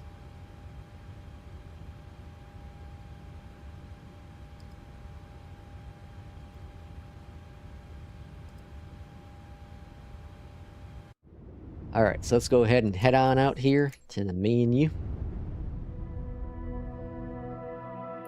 Is there something I was going to change? There's something I was going to do, wasn't I? I don't remember. Alright, let's see. I'll put in the updated flight plan for those who want to join. There it is. Malaysia, truly Asia. Unpin that one, and then, whoops. Gosh, dang it, stop it. Go away. Pin that message. Alright, there we go. Alright, flight plan's pinned at the top for those who want to join on the second flight here. Filled out a Beyondatc. Switch over to the 738. And then we got the Fly Lex livery. And we'll stick with the FedEx call sign. And KGSO. Greensboro. Flight level 300.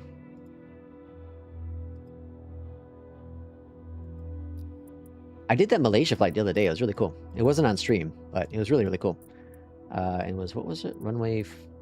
I don't remember which runway it said. Either way. Gates are here. Let's just eeny, meeny, miny, mo. Alright. Start it up.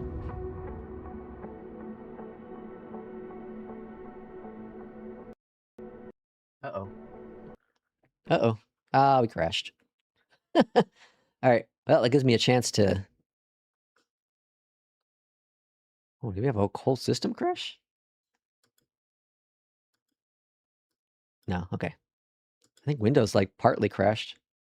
Yeah, Windows, like, partly crashed on me. Alright, it does give me a chance to fix the iFly thing that I want to fix. Exit that. What's that? Let me fix that iFly thing so I don't forget. Let's go under iManager. And then iFly settings. No, that's not what it is. Manage products. Close the plugin interaction. Which one is it? Which one do I have installed? iFly default? Here we go. Alright. I think it's that one. Okay. What is this button? Oh, it's a tracker. Okay. And that's the only thing I was going to do, I think, right? Right? Okay. Launch it up. Because there isn't one with the classic... What now? What are you talking about? For the... Cirrus? Where airport did you guys fly to and from? We just did... What did we just fly from? We flew into Indianapolis from where? Where did we depart from? I don't even remember where we departed from. Oh, from Kansas City. Jesus. I completely forgot where we departed from. I think the sim crashed because Windows, like, was stuck. It's a weird issue.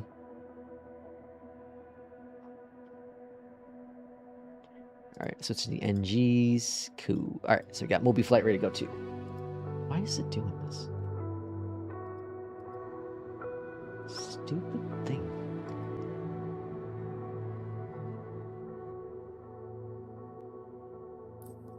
Alright, start.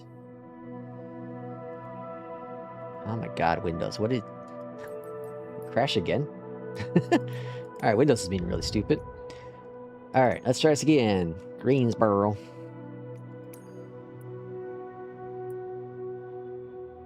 And it said 23 right for the departure. 23 right. That's on that side. Doesn't matter. We'll have to pick a gate anyways. Alright, so we got that gate and start flight. That's not looking good. I don't know why it crashed. I thought I had an add-on here.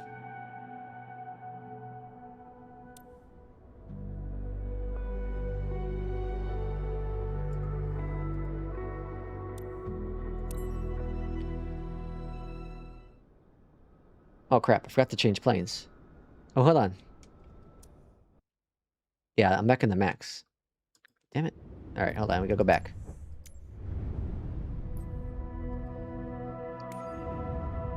Didn't I change it? Alright, 738. Why didn't it save it here? That's weird. Alright, KSGO.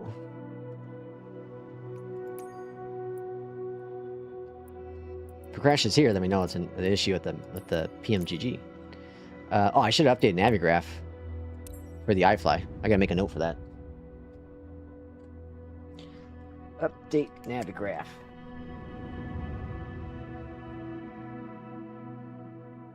Alright, got that node updated.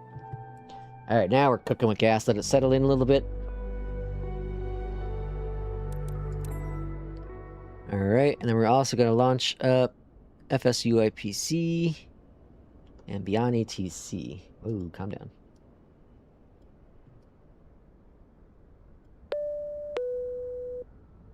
I don't understand. Pretty sure it's the rebar thing that's causing this issue. Alright, back in the sim. Beyondatc connected. Let it do its thing.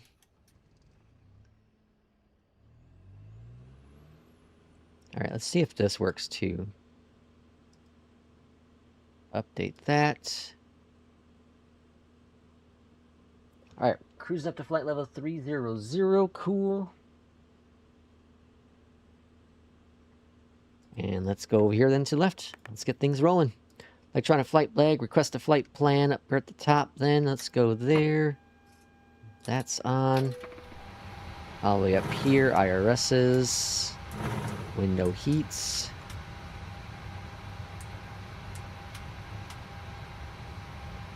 Alright, so we're going to be climbing up to 300. And fuel, APU.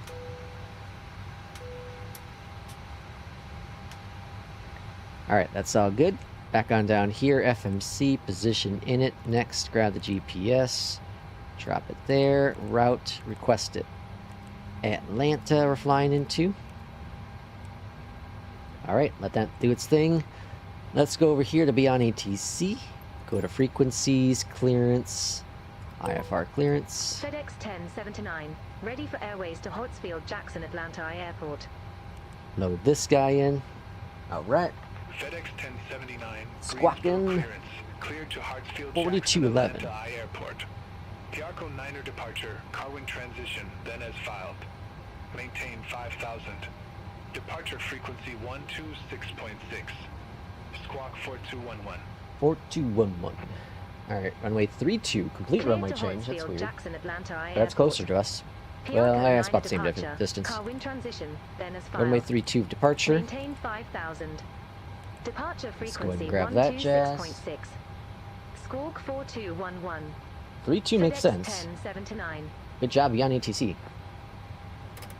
FedEx 1079. Read back correct. Contact ground 121.9er when ready for push. Alright, now we're just waiting for the load to pop up on here. There's load. Ground 121.9 Execute when ready for 300 pushback. on Engine the start. FedEx 1079. Cruising altitude. Ends we're gonna get from over here. Or sorry, performance we're gonna get up from over here. So runway 32. Import, import, import, import, and calculate. So that's gonna be a 1 and a 33.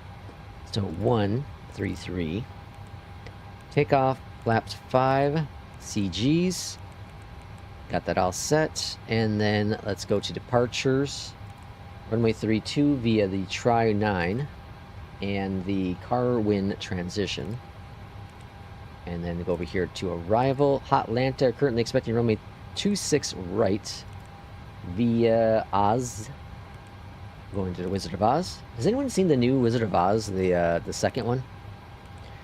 That's all in the box there. Pop this over here. Good to go. And then let's go up here. Gens are on. Fuel pumps. Yaw dampers. Alright. That stupid frame gen thing. Alright. I gotta turn off the rebar. For flight sim, and rebar just causes me issue. It was tested enough, but that's clearly the culprit. Alright. Back to the left-hand side, then let's go to ground and remove the chocks. P2 says, Jim's done. Day has started with the win. Time to get some carbs for a second win. Get it done, P2. Get it done. I had some... What have I had today? I had some eggs. Scrambled eggs. Greensboro ground. Hello from FedEx 1079. We are ready for pushback and engine start. Are you ready? That's what it should say. FedEx 1079, Greensboro ground. Pushback approved. Face southeast. Southeast. Pushback approved. Request a Face pushback. southeast. Pushback is FedEx commencing. 1079. APU bleed. Ground. Oh, wrong one. Engine number 2 firing on up. Watch for the rotation here. Pull up. Alright, and let's go and introduce some fuel. Get Terror going. Any planes around us? Got one, who's that? BC Rail Sim. In the EJET. Very nice. Well, it says 738, but looks like the EJET. And there is midlife. Heard the click. Engine number 2 is good. Engine number 1's next.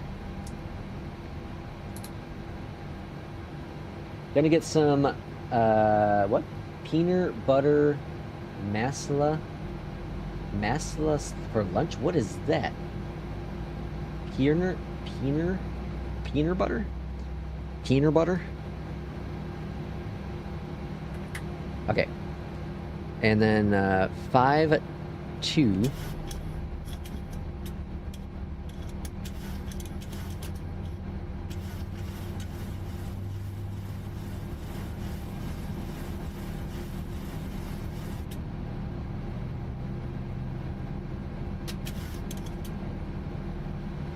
All right.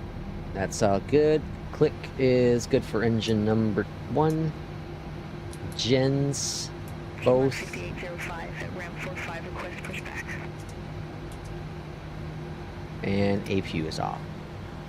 Piedmont Okie dokie. 5805. Taxi lights on. Pushback approved. Face southeast. Pushback approved. Face southeast. Piedmont 5805. Laps are set. Greensboro ground, FedEx 1079, ready to taxi to the active. Oh no, my game crashed. Oh no, Barry. Something Indian.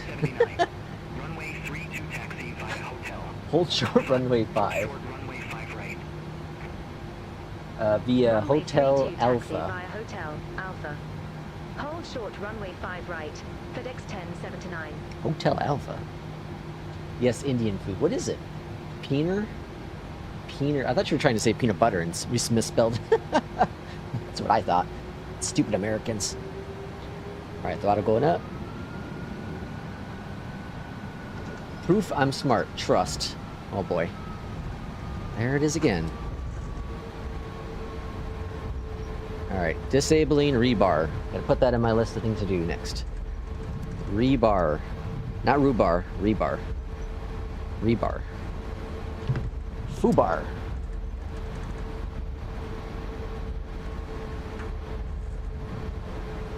Go apps, web.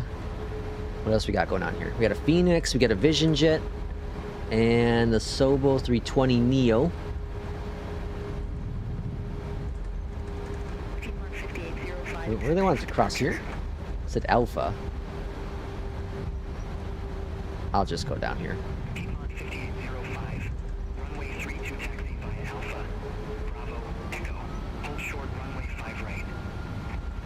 Alright, we'll taxi to runway 32 via Alpha Bravo Echo.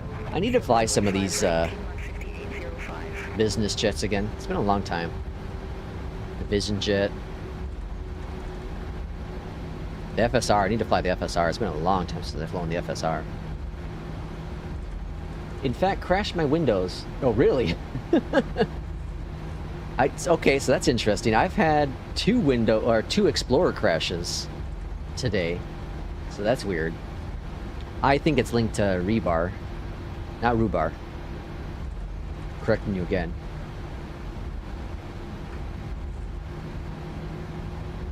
I wanted to see. I know rebar. I know in the past when I've tested disabling rebar, I did have better VRAM usage. But I wanted to test with the clean and solid windows. I want to see what difference that would make. But it's so. What VBAR is supposed to do is it's supposed to optimize better management with the memory, but so I have a 16 gig VRAM on my 5080, and Flight Sim uses a lot of VRAM. So here's Alpha. Pushback approved. Face But with Flight Sim, it seems to not do it very well. Holding short 5.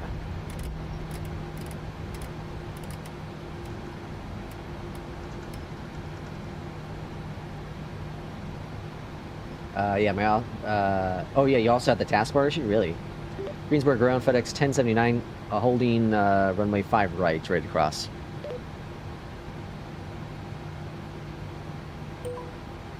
FedEx 1079. Cross runway 5 right at Alpha. Continue taxi via Charlie. Alpha. Hold short runway 5 right. What? Cross runway 5 right at Alpha. Continue taxi via Charlie, Alpha. No plane over there. Cross runway 5 No right plane at there. Alpha. There's a plane coming in on arrival. Alpha. Bravo. Echo. Cross runway 5 right at Alpha. Continue taxi via Charlie, Alpha, Bravo. Yeah, that's weird. That's interesting, Barry, that you had the same problem I had. Very interesting. Alright, we're going to swing on over here. I'm getting completely different runways, or taxiways, than what Beyondatc is telling me, so I'm not sure what's going on there, but anywho. November 51990. Request taxi. This is the right runway, because look at the windsock there. Runway 32 taxi. It'd be a headwind for departure. If we did 5, or what did it say? 2, whatever it was, 2 something. It would have been a crosswind takeoff, so this makes sense for the right runway for departure. That's for the win, Beyondatc, for the win. FedEx 1079. Contact Greensboro Tower 119er. Greensboro Tower. Take care. Contact Tower 119.1. Snow? Is there FedEx 1079. Isn't there normally snow in, like, North Carolina? Or I guess not, maybe not. Greensboro Tower, FedEx 1079, holding short runway 32, ready to go. Alright, landing lights are on, all throttles armed. FedEx 1079, Greensboro Tower. Wind 300 at 16, gust 27. Fly heading 210. Runway 210 on departure. takeoff. Clear for takeoff. Fly heading 210. Runway 32. Cleared for takeoff. There's midlife, FedEx invisible 1079. midlife.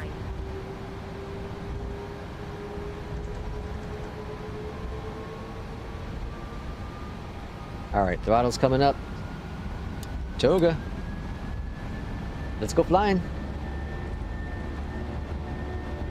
Man, I really, really, really love chase plane. It's freaking awesome, dudes. P1 5805. Ready to go. Runway 32. P1 5805. Rotate. 32. Line up and wait. Oh, Jesus. Gear going up.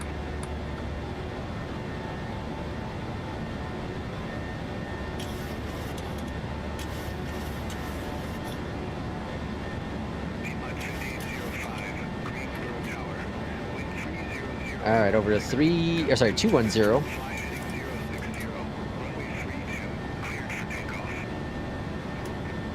Fly heading 060. Runway 32 cleared for takeoff. P1 5805.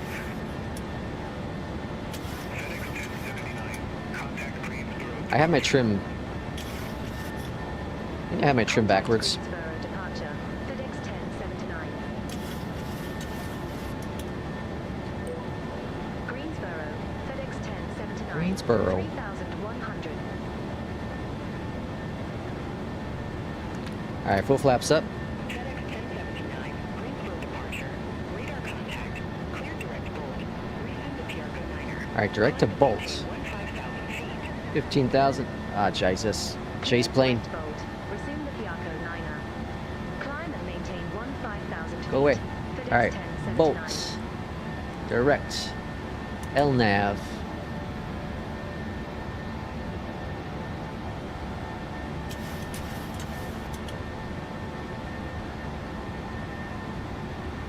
Greensboro, P1 5805, 1,700. Alright, looking good.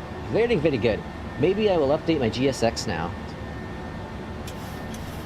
P1 5805. I am not touching GSX Radar contact. for Direct hop. A while, if ever. I just don't use it. I don't use the features. I just... I don't remember who it was. I think it was Jay Russ who was saying it the other day, but there's no competition in GSX. It's just... It bonkers my mind. There's zero competition in GSX. There are certain add-ons that do things similar to it, but like the full package, there's nothing remotely close. There's also not a lot of competition for pushback stuff. Definitely not for like loading stuff like that. Like it's wild. It's pretty crazy. 9,000 feet. Oh, does this plane have the same? All right, autopilot's on. I just noticed it. I think this plane has the same thing that Now, what plane is it? There's another plane that, like, the higher you go, the volume starts to slowly go down. I don't remember what plane it is now. Like, is it the 306?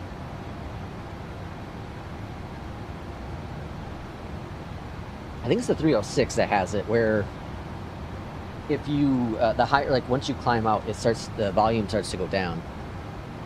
I heard it with this plane for the first time. I don't think, maybe I'd never paid attention to it in the past, but...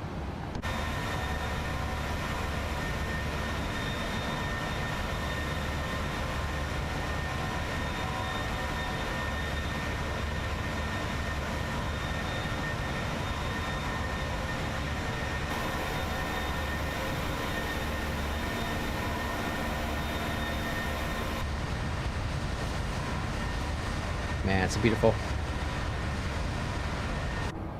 sim, guys. It's a beautiful, beautiful sim.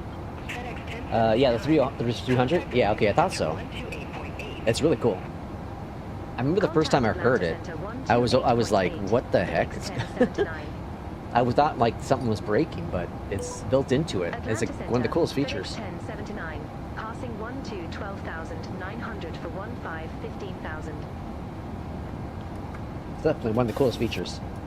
FedEx 1079, Atlanta Center. Climb and Brandon says, "Man, I want to buy the Baron Bonanza so bad. I need to save money for tomorrow, though."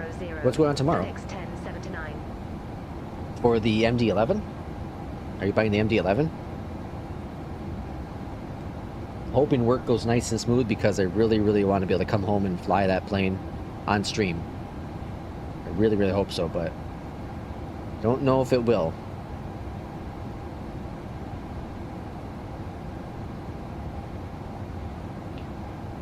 I like that it's only $5. I love that the update's only $5. That's like incredible. Wasn't the Comanche, that was like dirt cheap too, right? I think the Comanche update was really, really good. Like consumer friendly.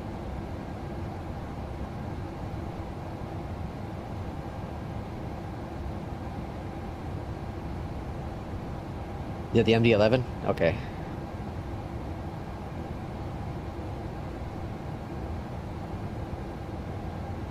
American 2911, contact Atlanta Center Tree 315.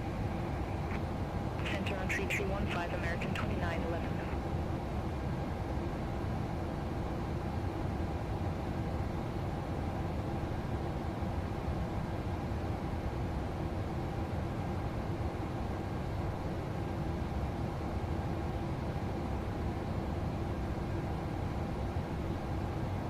Atlanta Center, November 5199 Sierra. Okay, sorry. Yeah, MD-11, 23 hours and 30 minutes. P3D is better. That's what P2 says.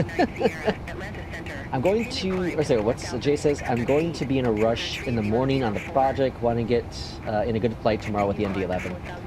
Lex gets extend sim to what now? Lex get extend sim to if you're gonna. It looks worth it for. Oh, the extended MD-11? I don't know what I own. I don't know what the hell. Everyone donated a bunch of money for me to buy it. Pilot just released an add-on island on a marketplace in Malaysia. Ooh, for 17 euros. Nice. Standard pressure. I got it, random. I got it. I'm so used to first officer. It's weird not having select, you know, flying with add-ons for so long and then not flying with them. It's very weird. Have a good one.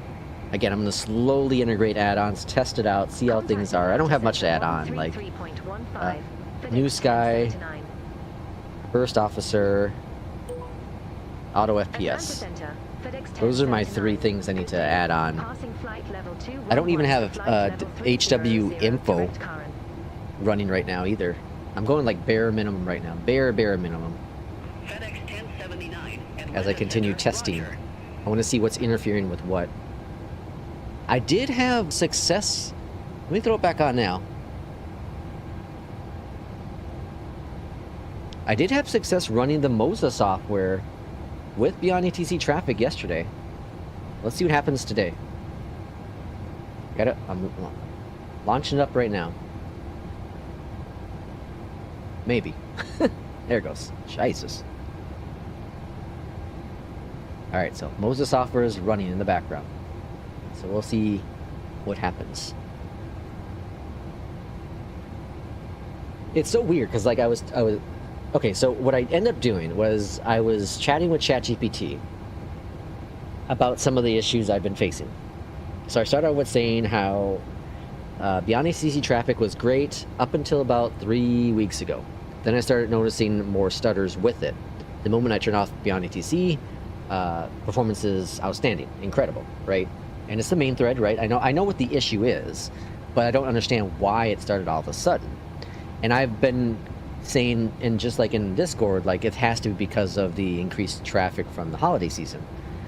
Well, the holiday season's done with. People are back at school and all that jazz, right? And I'm flying on a whatever night where there isn't as many people flying. So I'm like, it can't be that. And then I'm not seeing any reports on Beyondatc server, so it's not that either. So it had to be something on my system. Well, I've tried, you know, turning off all these add-ons and running just bare flights in, but it was still having an issue.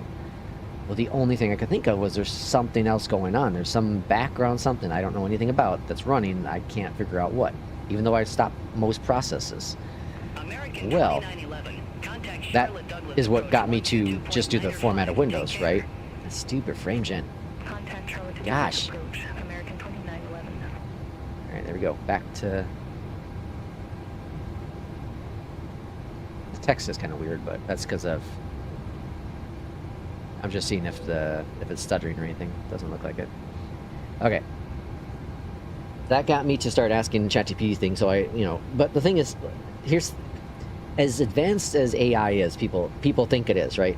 It's still not, because it's still just gathering whatever information you're giving it, thinking if there's any sort of sense with it, and other history of other people talking about the same topic.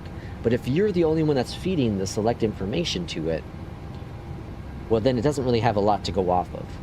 So like I've talked with it about SimConnect and Flight Sim and Beyondatc and Moza software and whatever else. I've talked to it about all this stuff. So all it knows is like, okay, well, there clearly is an issue with SimConnect and it getting so many connections from the Moza software and Beyondatc and APL and every other add-on out there that it's overloaded. That is correct. That is correct. We've proven that to be correct. It knows that. The problem is that now it thinks that's the culprit only and that there's no underlying issues. But there is some other underlying issues, right? Because a Windows reset, a complete reformat of Windows has solved that problem. Now it's what was the problem underneath is what I want to find out. And I don't know if there's any way for me to know for sure, because I was running all these other add-ons in the past, NewSky and Auto FPS and First Officer, and no issues. So it's not one of the add-ons that's causing the issue. There was some other issue going on. And it's the same thing as, remember when I first got the Moza and I said I think they fixed the issue, with the cockpit software and Beyondatc, because I wasn't running into issues, and all of a sudden the issue came back? That's what is also weird. Something around that time where after I bought the Moza software, something happened on my Windows system, something installed or whatever, that was causing me to have the stutters, and I just could not figure it out. Random says, on the MD-11, there are 3 new things coming out. An art update, which is free, the 2024 version, and the Extended Sim. Extended Sim adds some circuit breakers and usage based on failures, wear levels. I don't know if I care about that. I don't care about the wear level stuff. I don't use any of the failure stuff. I cause enough failure as a pilot, let alone actually having real wear and tear and failures. I cause enough harm.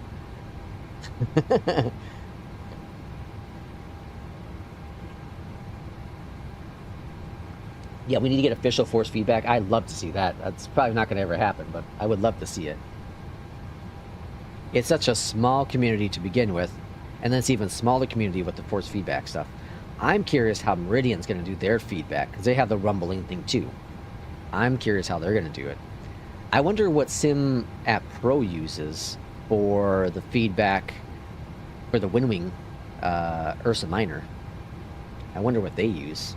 That's another curiosity I have. I'm assuming it's SimConnect, right? But I don't know how, because it has a little vibrating thing, right? It's nothing crazy. It's not like real force feedback. And the same with Meridian. It's not really force feedback. It's you know, it's gonna have some vibrations or whatever. Force feedback is really cool to have with Flight Sim. It's funny because I made the video about why, like, I didn't, when I made the AB9 video, why I was like, I don't think we really know that necessary. After you use it for a while, you're like, huh, okay, I'm a little interested now. Meridian has whole ass, what now? DC motors in it, yeah. Yeah, it does. It's not like your true force feedback. It has, you know, it has the stake shaker, that kind of stuff, but it doesn't have the actual full feedback. Where, like, is the yoke moving on its own when auto throttle's on, auto trim and all that jazz? I don't think it has that. Pretty sure it doesn't, because nowhere on there has it said force feedback. It just says, you know, motorized, whatever. One thing I can talk about here on the stream that's concerning me is the MTQ, the Moza MTQ I have. The left axis, I can hear a little squeal every so often. If I move it up fast or slow, I can hear the a little squeal. That's concerning me, given I've only had this thing for, you know, what, 2 months, not even. So I think I'm gonna reach out to Moza support and see what they say. I'm not gonna spray anything in there. I'm not gonna risk damaging it. And I'm definitely not taking it apart. So we'll see what they say. Will throttles move with the sim? I would doubt it. I would doubt it. The throttles do speed brakes and stuff. I don't know about that. Insert random. Give me a link for that. Let's see. That's not good. Yeah, it's not good. Should have stuck with the Bravo. The Bravo, though, was squealing too. My Bravo was squealing as well. The new one and the previous one was making the squeal. Like with the Bravo, though, I could easily take it apart, open up the back cover, and spray a little bit of electric, what's it called? There's some stuff I have that's meant for electronics. Spray some of that in there, and it was fine. This one I feel is gonna be very difficult to do. So I'm gonna reach out to Moza support, and we'll see how good Moza support is. I'll record the squealing, submit it to them, and see what they say. We're gonna be testing out the Moza support. It's not the end. Again, it's only if I go fast. It's not when I go slow, and you don't normally go slow or really fast with throttles, you know, in the sim. Like right now, they're like at a halfway point. So I bring them down. I'll bring them down gently to go to idle. But I was kind of moving them, testing them yesterday, and I was hearing that sound, and I was like, oh, that's great. I think the flaw with all of this, the throttles, including the Bravo, is there should be, like, where it moves, you know, so in the axis. Let me see if I can find a photo. It'd be easier to explain with the photo on the screen, I think. Delta 7 Tree Bravo. Alright, here we go. Contact Atlanta Center 132.625. Contact Atlanta, Center 132.6. Okay, so here's the Bravo, right?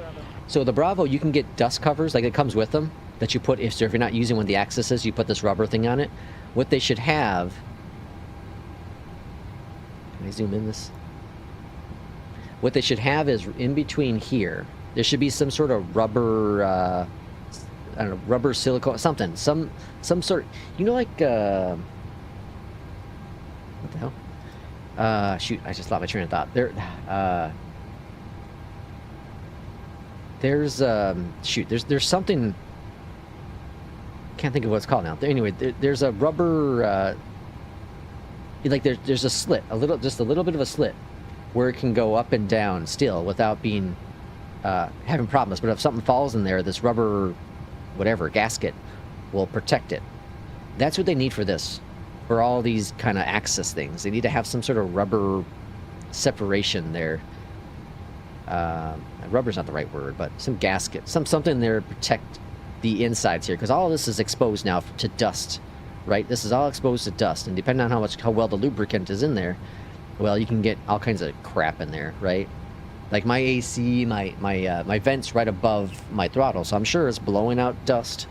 Little dust particles get inside the little thingy there, and it causes the you know, that's what's causing the squealing, right?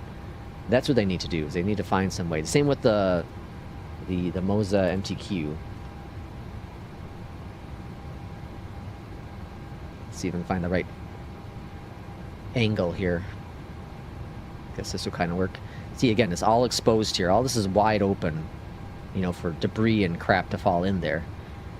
They need to have just a little rubber, you know, whatever, silicone, something in between the axis here, where this thing can still slide in between, but at least it protects it. Oh, here's the better angle. Right up here, yeah. Wouldn't that be great if you just had something in there? I suppose you could probably makeshift something to work. It'd be difficult, but you could probably make something work. I don't know. All of them need that. Anything that has like the axes like that are exposed. Delta 2325. Let's look in general Contact on Atlanta, Discord. Center I sent proof. 132.625. What'd you send proof of? Contact Atlanta, Center 132.6. Um, Delta 2325. Take servo motor upgrade kit. Oh wow.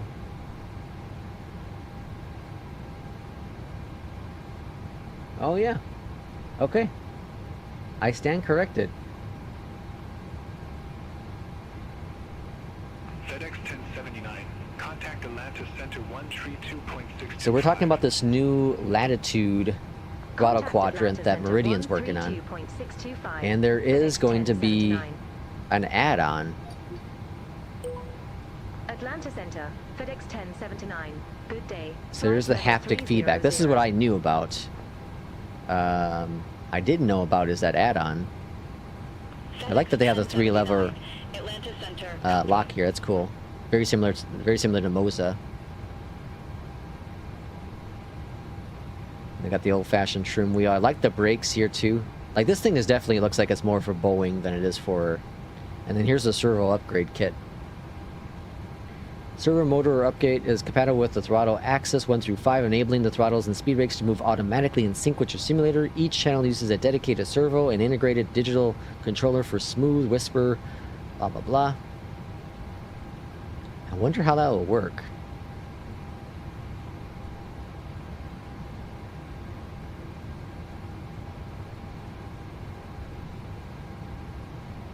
It's a very intriguing thing for sure.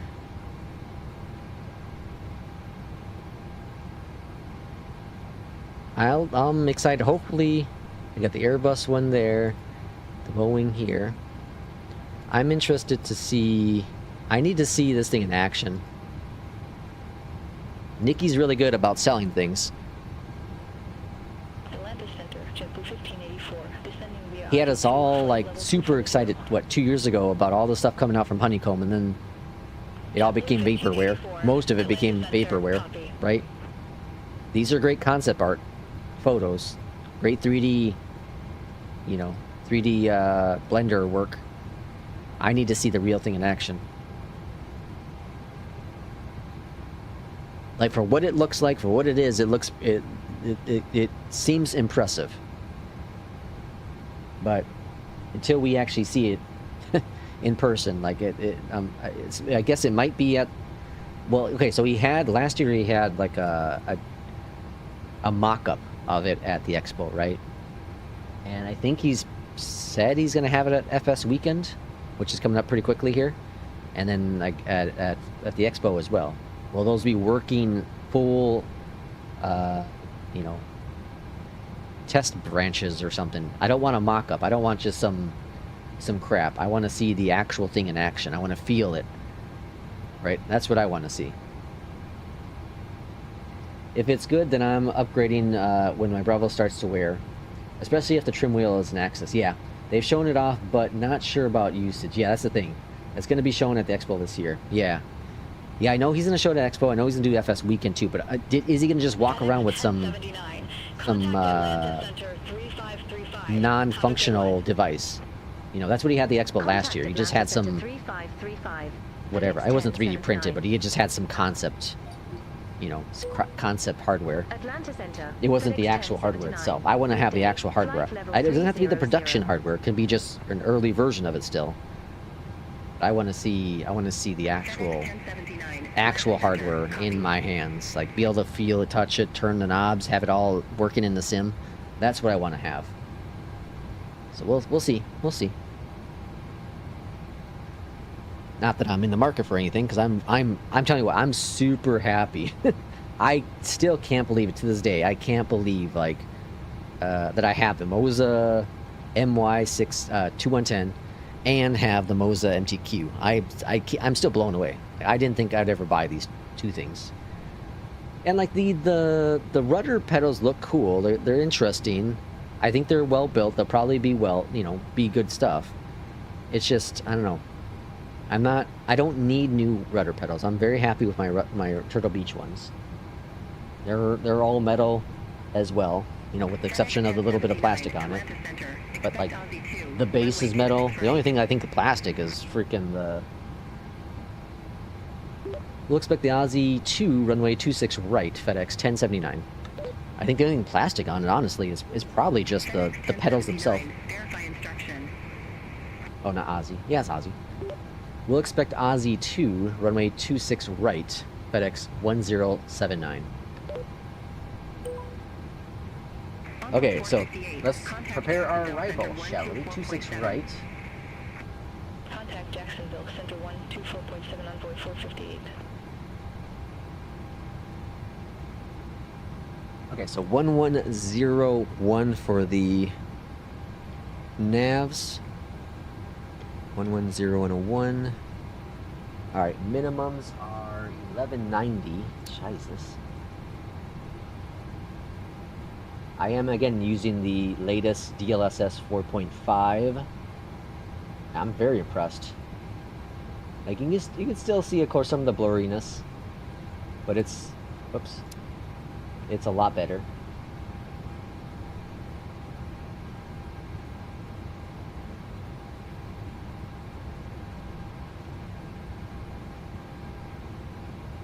$11.9. I think the issue, though, when it comes to Meridian is that I think it's going to be a good product when it eventually launches.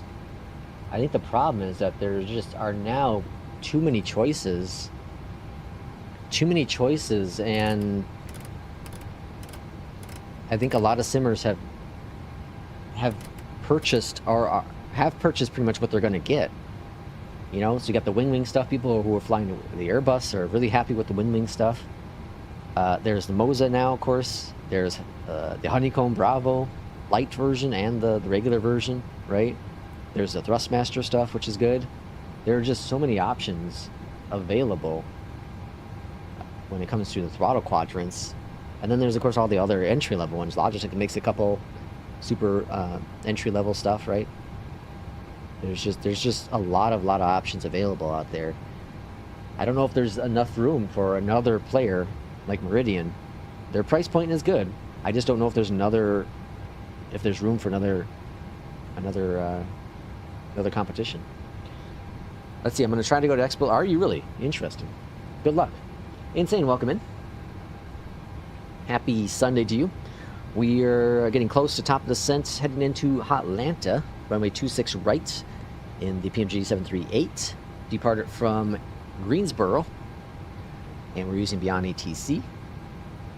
I did a fresh Windows install last night, so we're doing a kind of a test stream today to see how things are working out, and so far so good. No complaints. Performance is absolutely incredible. So I was running into issues before where with Beyondatc traffic I was having stutters more than ever. Or more than a long time, I guess. More than, I guess, earlier this summer. It was kind of having similar performance like I was having on my 4080. But when I went to the 5080, I stopped having some of these issues. And it seems like it's been rectified. Now, I do have some things to add on, have some things to do yet, but nevertheless, it seems to be substantially improved. And we did a flight earlier today, Kansas City into Indianapolis. And that was a very good flight in the iFly Max. And this flight's been pretty good. Pretty good. We should be starting our top descent here in about 7 minutes, and then on the ground here within the next about half hour or so, give or take. Looks like it's going to be pretty much a straight-in arrival. We're going to be 26 right in Hotlanta. We're going to exit to the left. Exit to the left, and then we'll just kind of grab a gate like we typically do.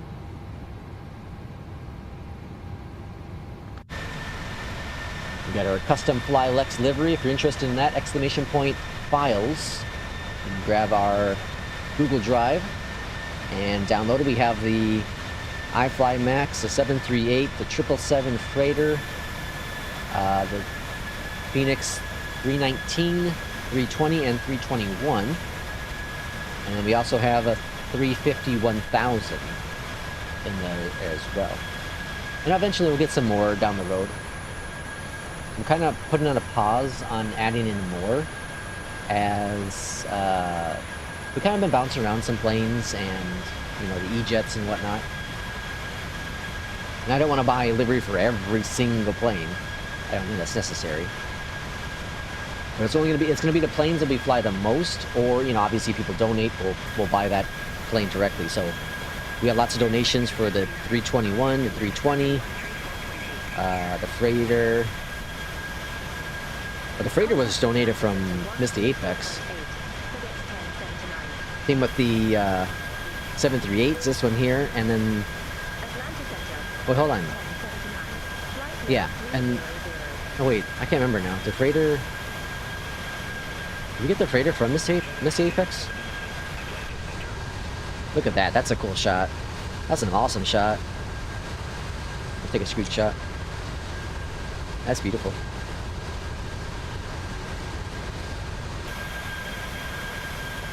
The weather in Atlanta, well, we got more gusting winds. Oh, I just realized that Greensboro was gusting as well. We're coming out of 300 at 13 miles, gusting up to 23 knots. Yeah, it's going to be another windy approach into Atlanta.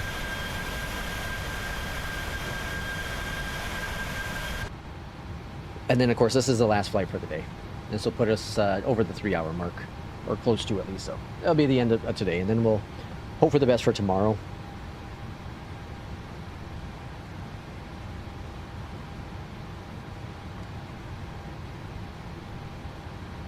I think my cat's telling me she wants to eat some more food. Want a snack, Ben? FedEx 1079, descend via Aussie 2 arrival. Alright, Aussie 2 arrival, runway 26 right. Altimeter 3026. Alright, top descent's not coming up until a little bit longer, so we'll let the computer do its thing. It's at about 20 nautical miles or so. Altimeter 3026. Well, less than that, I guess. Or is it? Let's see.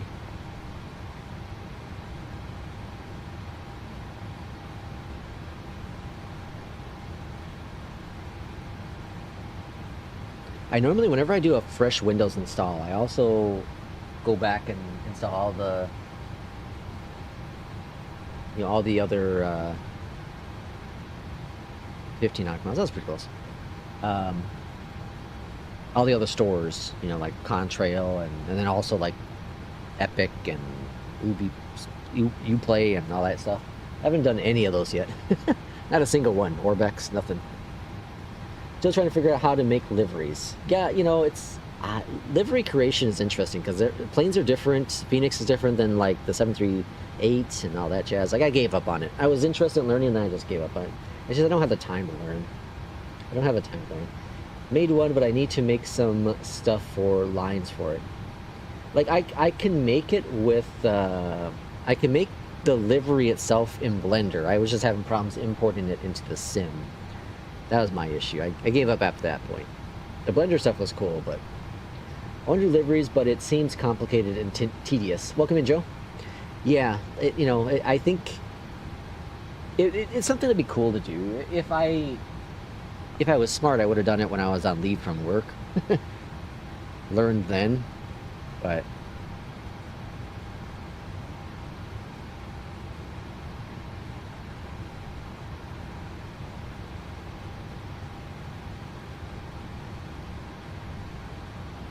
if I ever, I don't know, this year is gonna be, I don't know if I'll actually be able to take just a week off from work and just do like a stream week like I've done in the past. I don't know if I'll be able to do that this time around because I got a lot of things coming up. Starts up at the end of the month, and then we got stuff going on well, I got a trip in February possibly. We got stuff going on in March. As of right now, I don't have anything in April, but that could easily change. May is anniversary and my birthday. I thought we had something going on there too. And then June, I think we have something going on in June. Yeah, I got a lot going on. We'll see what happens. I still got, you know, I got 3 weeks or whatever a year. We'll see what happens. I think I'll end up taking a lot of long weekends, not full weeks, just long weekends from work. So like the one I'll be doing at the end of this month, I'm just taking off one day, but well, I'm not even taking the day off, Friday. I'm just taking like leaving early. I'm not even using vacation for that. But I'm gonna go visit my mom hopefully in February, so I'll be taking off 2 days for that. So it's gonna be a long weekend, Friday through Monday. All right, top of descent. And there we go. It's so interesting to me, like Boeing's versus Airbus. Like Airbuses have been known to be more automated than Boeing's, right? But why is it that Airbuses don't automatically descend when they're at top of descent?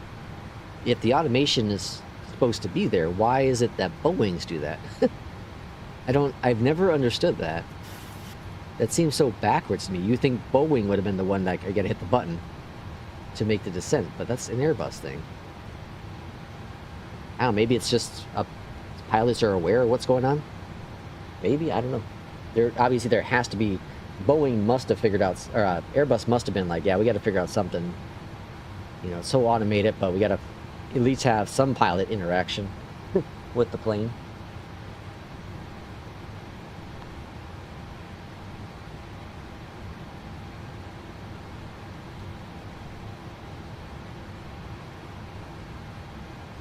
Quite sure what my plans are for the rest of the day. Obviously some more flying, but I'm not quite sure. They want the pilot to make the call for descent. I get that, but I don't know, it just seems so weird still. And why does Boeing do it this way? They're like, okay, the pilot has to do so much work, might as well make one thing easy for him. EJETs are the most simple. Yeah, EJETs are crazy simple. EJETs will do top of descent. EJETs are like, if you think Airbus is like automated, like the EJET is even further than that. It's crazy. Not simple automated. Well, you said like the EJET, like all you gotta do is turn. It's like a key. It's like a key in a car. Remember that like some cars back in the day had a key to turn instead of a button to push, right? Well, like in the Airbus, okay, the Airbus, to start the engines, you gotta turn on the APU bleed, and then you got to put the ignition into start, and then you gotta flip the switch. Okay, so you have 1, 2, 3, hold on, 1, 2, you have 3 steps to start the engine. Okay, and then you gotta do the same thing for engine number 1 or 2, you know, whatever system you're going with. But you're just, you know, just turn on the fuel, right? With the EJET, you're just gonna make sure the electric A is on, so you turn that knob, and then you turn it from off to start for each engine. Good to go. It's 2 steps. It's really just 1 step, but it's 2 steps. And then you don't got to turn off the electronic A or electric A. You leave it on. So like Airbus, you got to go back up there, turn off APU bleed, turn off the APU, right? You don't do that with the EJET. It's so automated. It's crazy. EJET does anti-IS-40. Yep. Probably the logic if no pilot is commanding, then they don't descend. Maybe, yeah. The EJETs are just like my Saab to start. Yeah. The EJETs are just crazy easy to get going. It's a plane that, again, once everything is finalized, once it's, you know, 1.0 is out, and some of the little issues that are currently in the experimental build are rectified, it's a plane that it's gonna be my go-to plane to fly when I just don't want to really do much. I just want to go up there and fly, right? Because the EJET will just do everything for you. The FENIX is like that to a point. There's, you know, obviously you have to wait, you have to be there for top of descent. But like with EJET, you can literally just take off, hit the autopilot on, good to go until time to land. You know, turn on localizer or approach mode, capture glide slope, and turn it off with a mile left to land. It's crazy. Alright, 21,000 feet. Looking pretty good. Looking really good.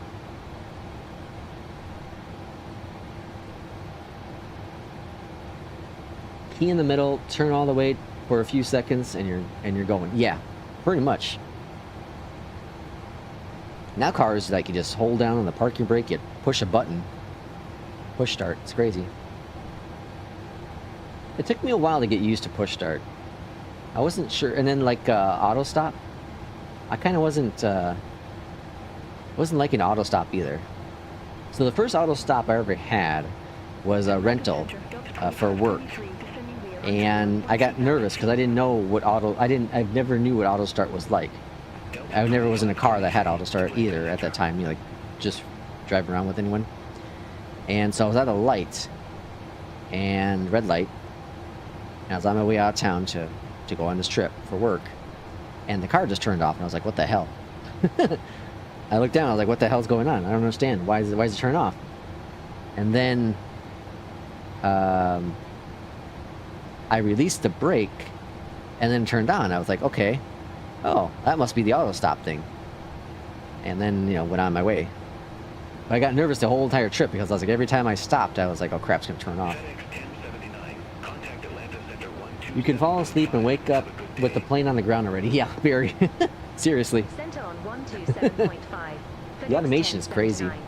The 777 is pretty close to automation too. You know what I mean? Like the 777. There's no bleed to turn on, right? There's no bleed. You just make sure the ignition switch button is on. Then you just turn ignition to start. And introduce fuel, and then I guess you can start both engines at the same time, but depending on what variant of the 777, from my understanding. I'm not sure how much truth there is to that, but I always start one at a time. But altimeter is 3026 here in Hotlanta. Now this is going to be a big test. I hope, disabled Atlanta. Oh crap, I am trying to think if I did DFW, I did O'Hare, I'm pretty sure I did Atlanta. Disabled the default sceneries, because I have add-ons for those 3 airports. We'll see what happens. We'll see if I actually did or not, or did not. think the last time we flew into Atlanta, I forgot to disable that. Because I did,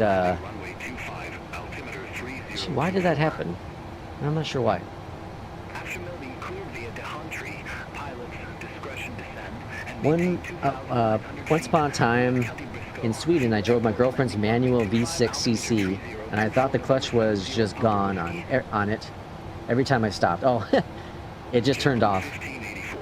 Contact Atlanta approach 127.9. Boy, I haven't driven a manual Contact Atlanta approach car in 1584 CU. 20 years now. Jesus. November 70 Papa Whiskey. Contact with God, I can't believe it's been that long. approach 123.05. So I was working overnights when I was learning to drive a stick.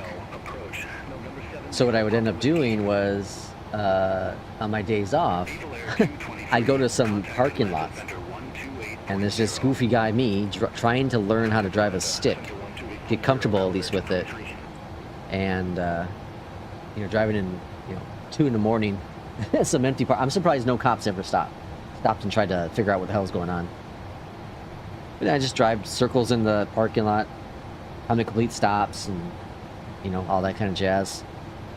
The most nervous I've ever been with it was there was one day where like downpoured like crazy, and I was on a slope. I went on an underpass, and I was coming up out of the underpass, and I was on this slope, and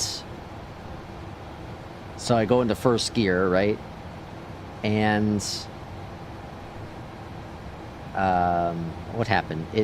The car started to, I was on brake, and of course you get off brake as some green light, traffic's moving again. You get off the brake, you go, you clutch in, you go, give it some throttle, and like the car died out, and I was having a hard time getting the car to turn back on.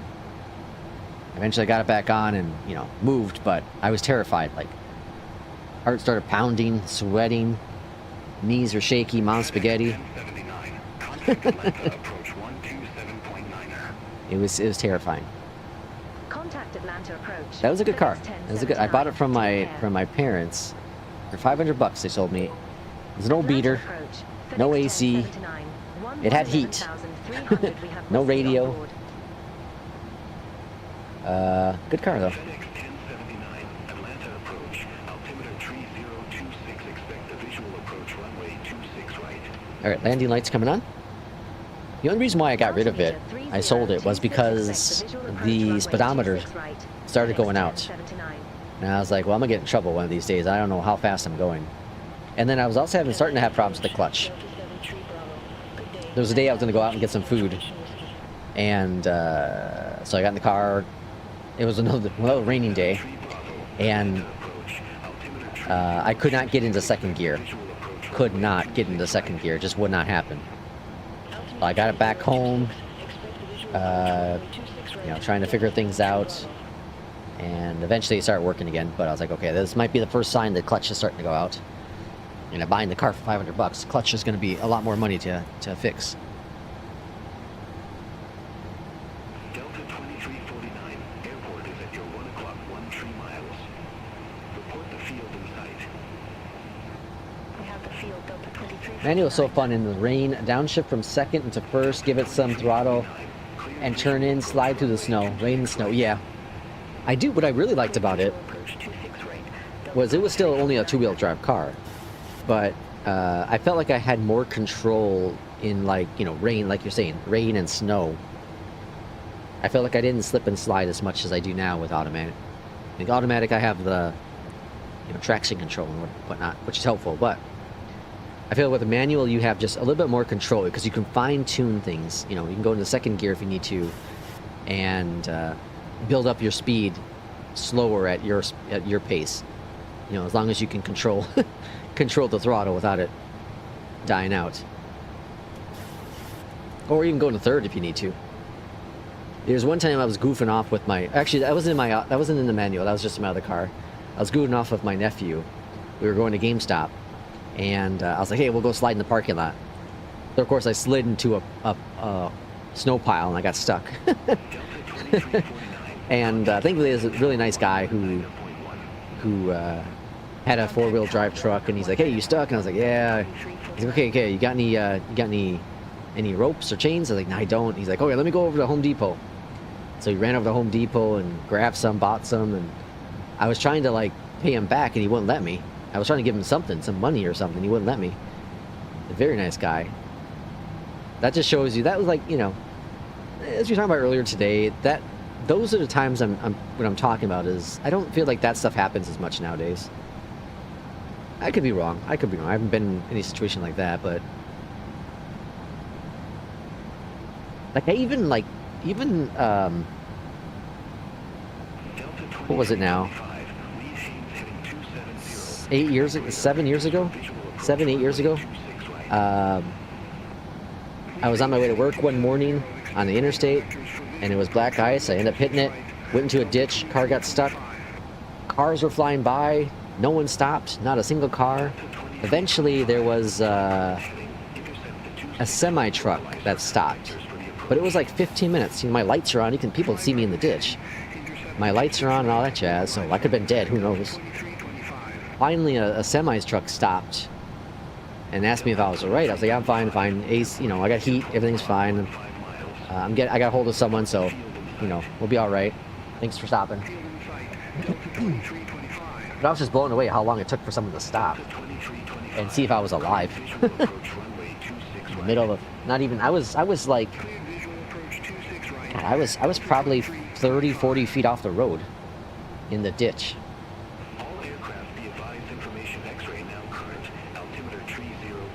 Let's see, it's like a 2009, 2006 body, V6 turbo with all-wheel drive. I bought it, bought two, 2009. Oh, the motor blue, mix them together and it's a perfect. Loved it, best car ever. Nice. Yeah, you do car, like, you know, you do a lot of car stuff, don't you? Random. I think I saw that in Discord before. All right, 25 nautical miles out. ETA arrival is about 9 minutes. Looking pretty good. There's that stupid frame gen again.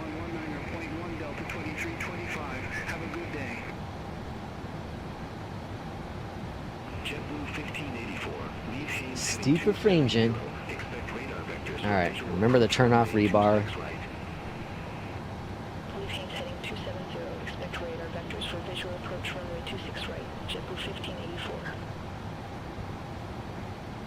Like, I understand why it's doing what it's doing, but it's weird.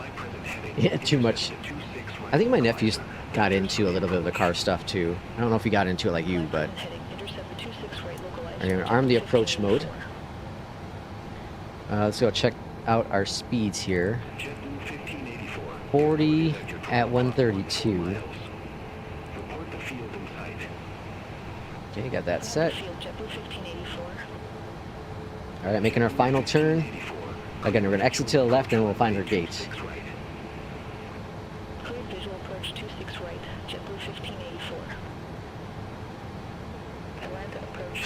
There's chase plane. Doing chase plane things.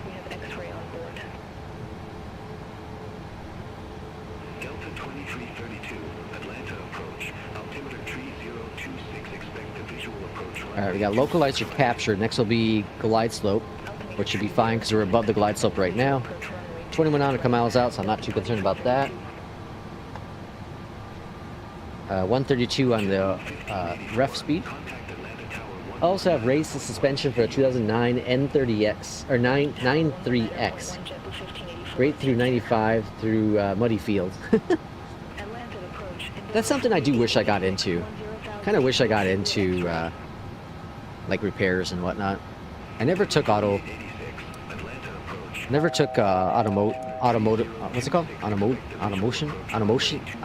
That's not even a word. Automotive, there you go. Never took automotive in school. But it's something, if I can go back into school, I probably would have tried. Like, I took electronics and computer and all that jazz. All the stuff I'm interested into now. But I feel like doing some sort of car stuff would have been good.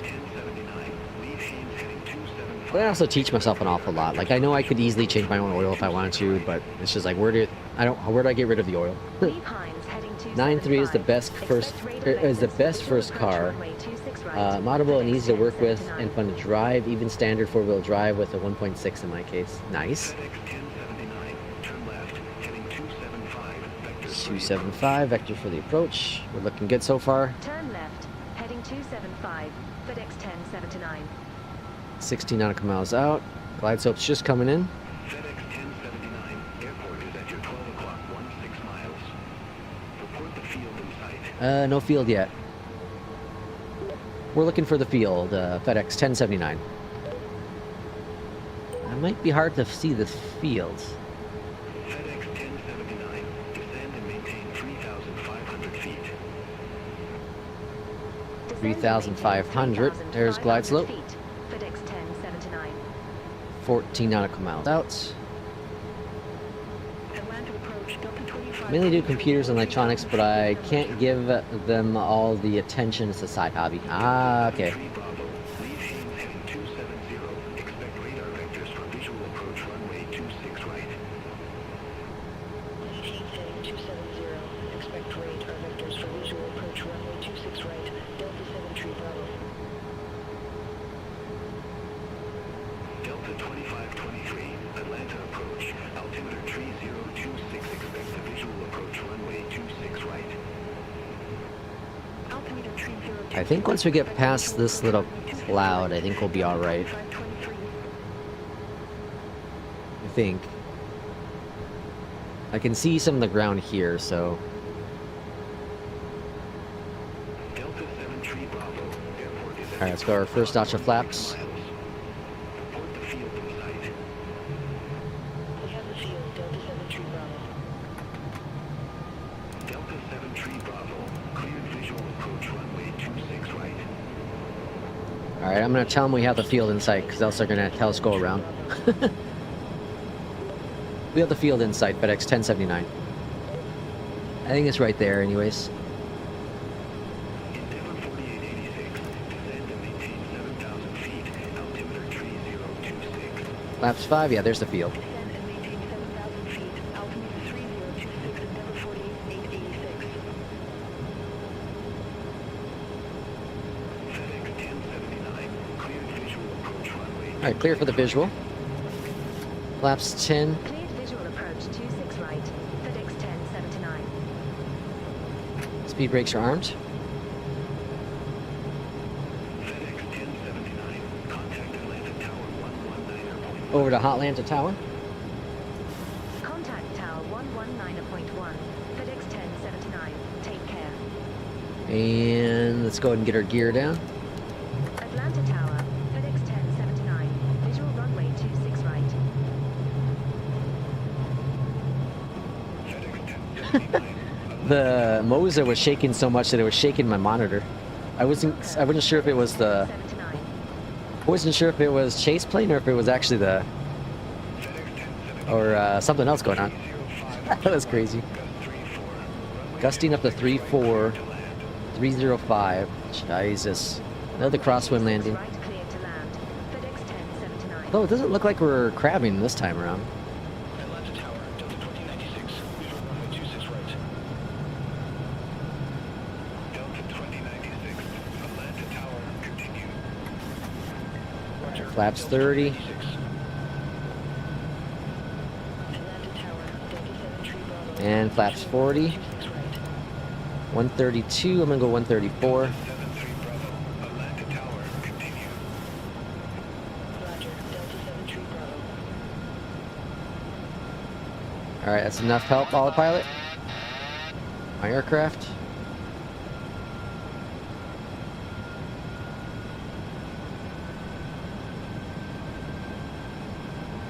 Okay. For whatever reason, my trim broke again. God dang it. I gotta figure out what's going on with that.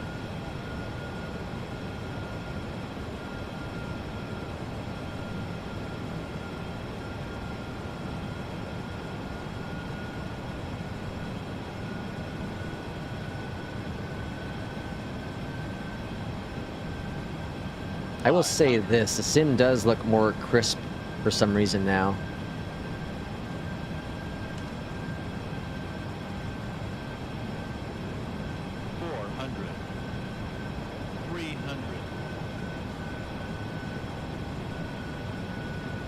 says I'm like really low. Definitely not really low. Approaching minimums. Definitely not. Maybe a little low. Not like red, all red. Minimums. Landing.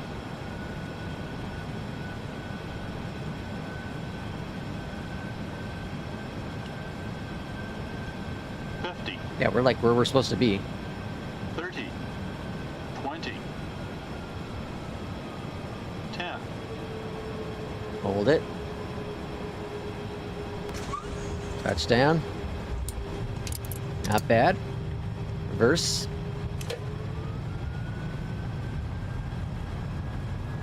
Pretty good.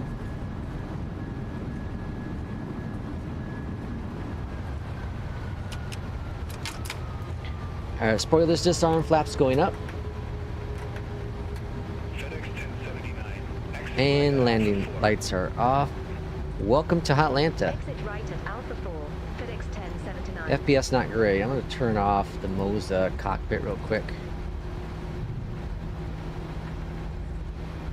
Alright, so yeah, so the Moza cockpit still conflicts with it, as expected. Delta 73 Bravo. Wind 305 at 21. Gust 34. Jesus. Runway 26 right. Didn't expect that American to be there. Okay, we're just gonna find a spot here. Delta 73 Bravo. Everything's broken. God damn it. FedEx 1079. Contact ground 121.9er. There's too many options with the Moza software. Ground Configuring 121.9er, buttons. FedEx 1079. Take care. Is he gonna bottle it? Let's find out. Travis, thank you for that. That's a pretty good landing. I'll take it. That's 2 good flights today. 2 really, really good flights.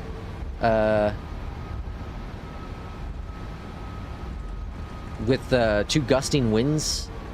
It's like there's no planes over here, but they're like all over there. It's weird. We'll pick a spot over here. Pick a spot, any spot. We'll go here. Alright, taxi lights off.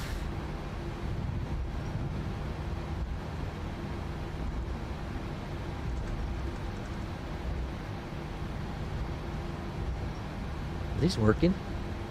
I think they're working. Yeah, they are. They're just moving.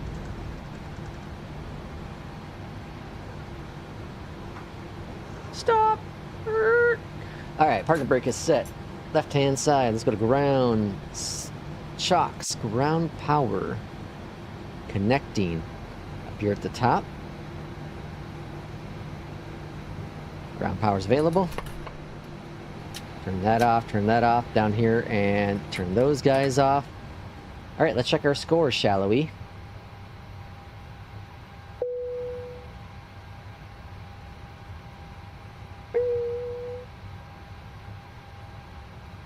Alright, so logbook, that had to be a 10.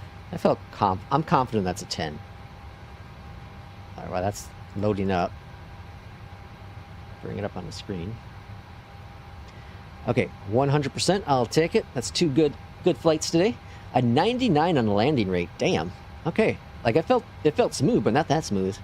A 99 on the landing with the challenging conditions of the winds. That's pretty good. That's 2 good landings today. What was the other one? 213. All right, so the average is like what? I don't know, 150, 125, something like that. All right, this next flight I'm gonna skip this one, but I'm not doing the stream. We're done today. But my next flight I'll end up doing is mobile to Memphis. That'd be fun. All these, I'm excited to do all these flights. We got P2 Toronto. I'm super excited for the Indianapolis to Toronto one. That'd be fun. So that's really cool flights on my docket here. I think that's flight 20 for the week. Let's just verify here. Pretty sure it's flight 20. Oh, 19. All right, I got one more to do 20. One more flight to do 20. 99.11 on my score. Very, very good. All right, folks, I do appreciate everyone for coming in today on the, I guess, test stream flight. Everything's performing extremely well in the sim. I gotta turn off rebar, and that's about it, pretty much. But again, thanks for everyone coming in. We'll see everyone hopefully tomorrow. I'll give you an ETA update in Discord if we're gonna end up streaming that MD-11 at a decent time. But if I end up working later than I want to, then we probably won't be able to. So I'll at least fly it tomorrow. Just may not be on stream. But again, thanks for coming in. We'll see you for the next stream. Take care, everyone.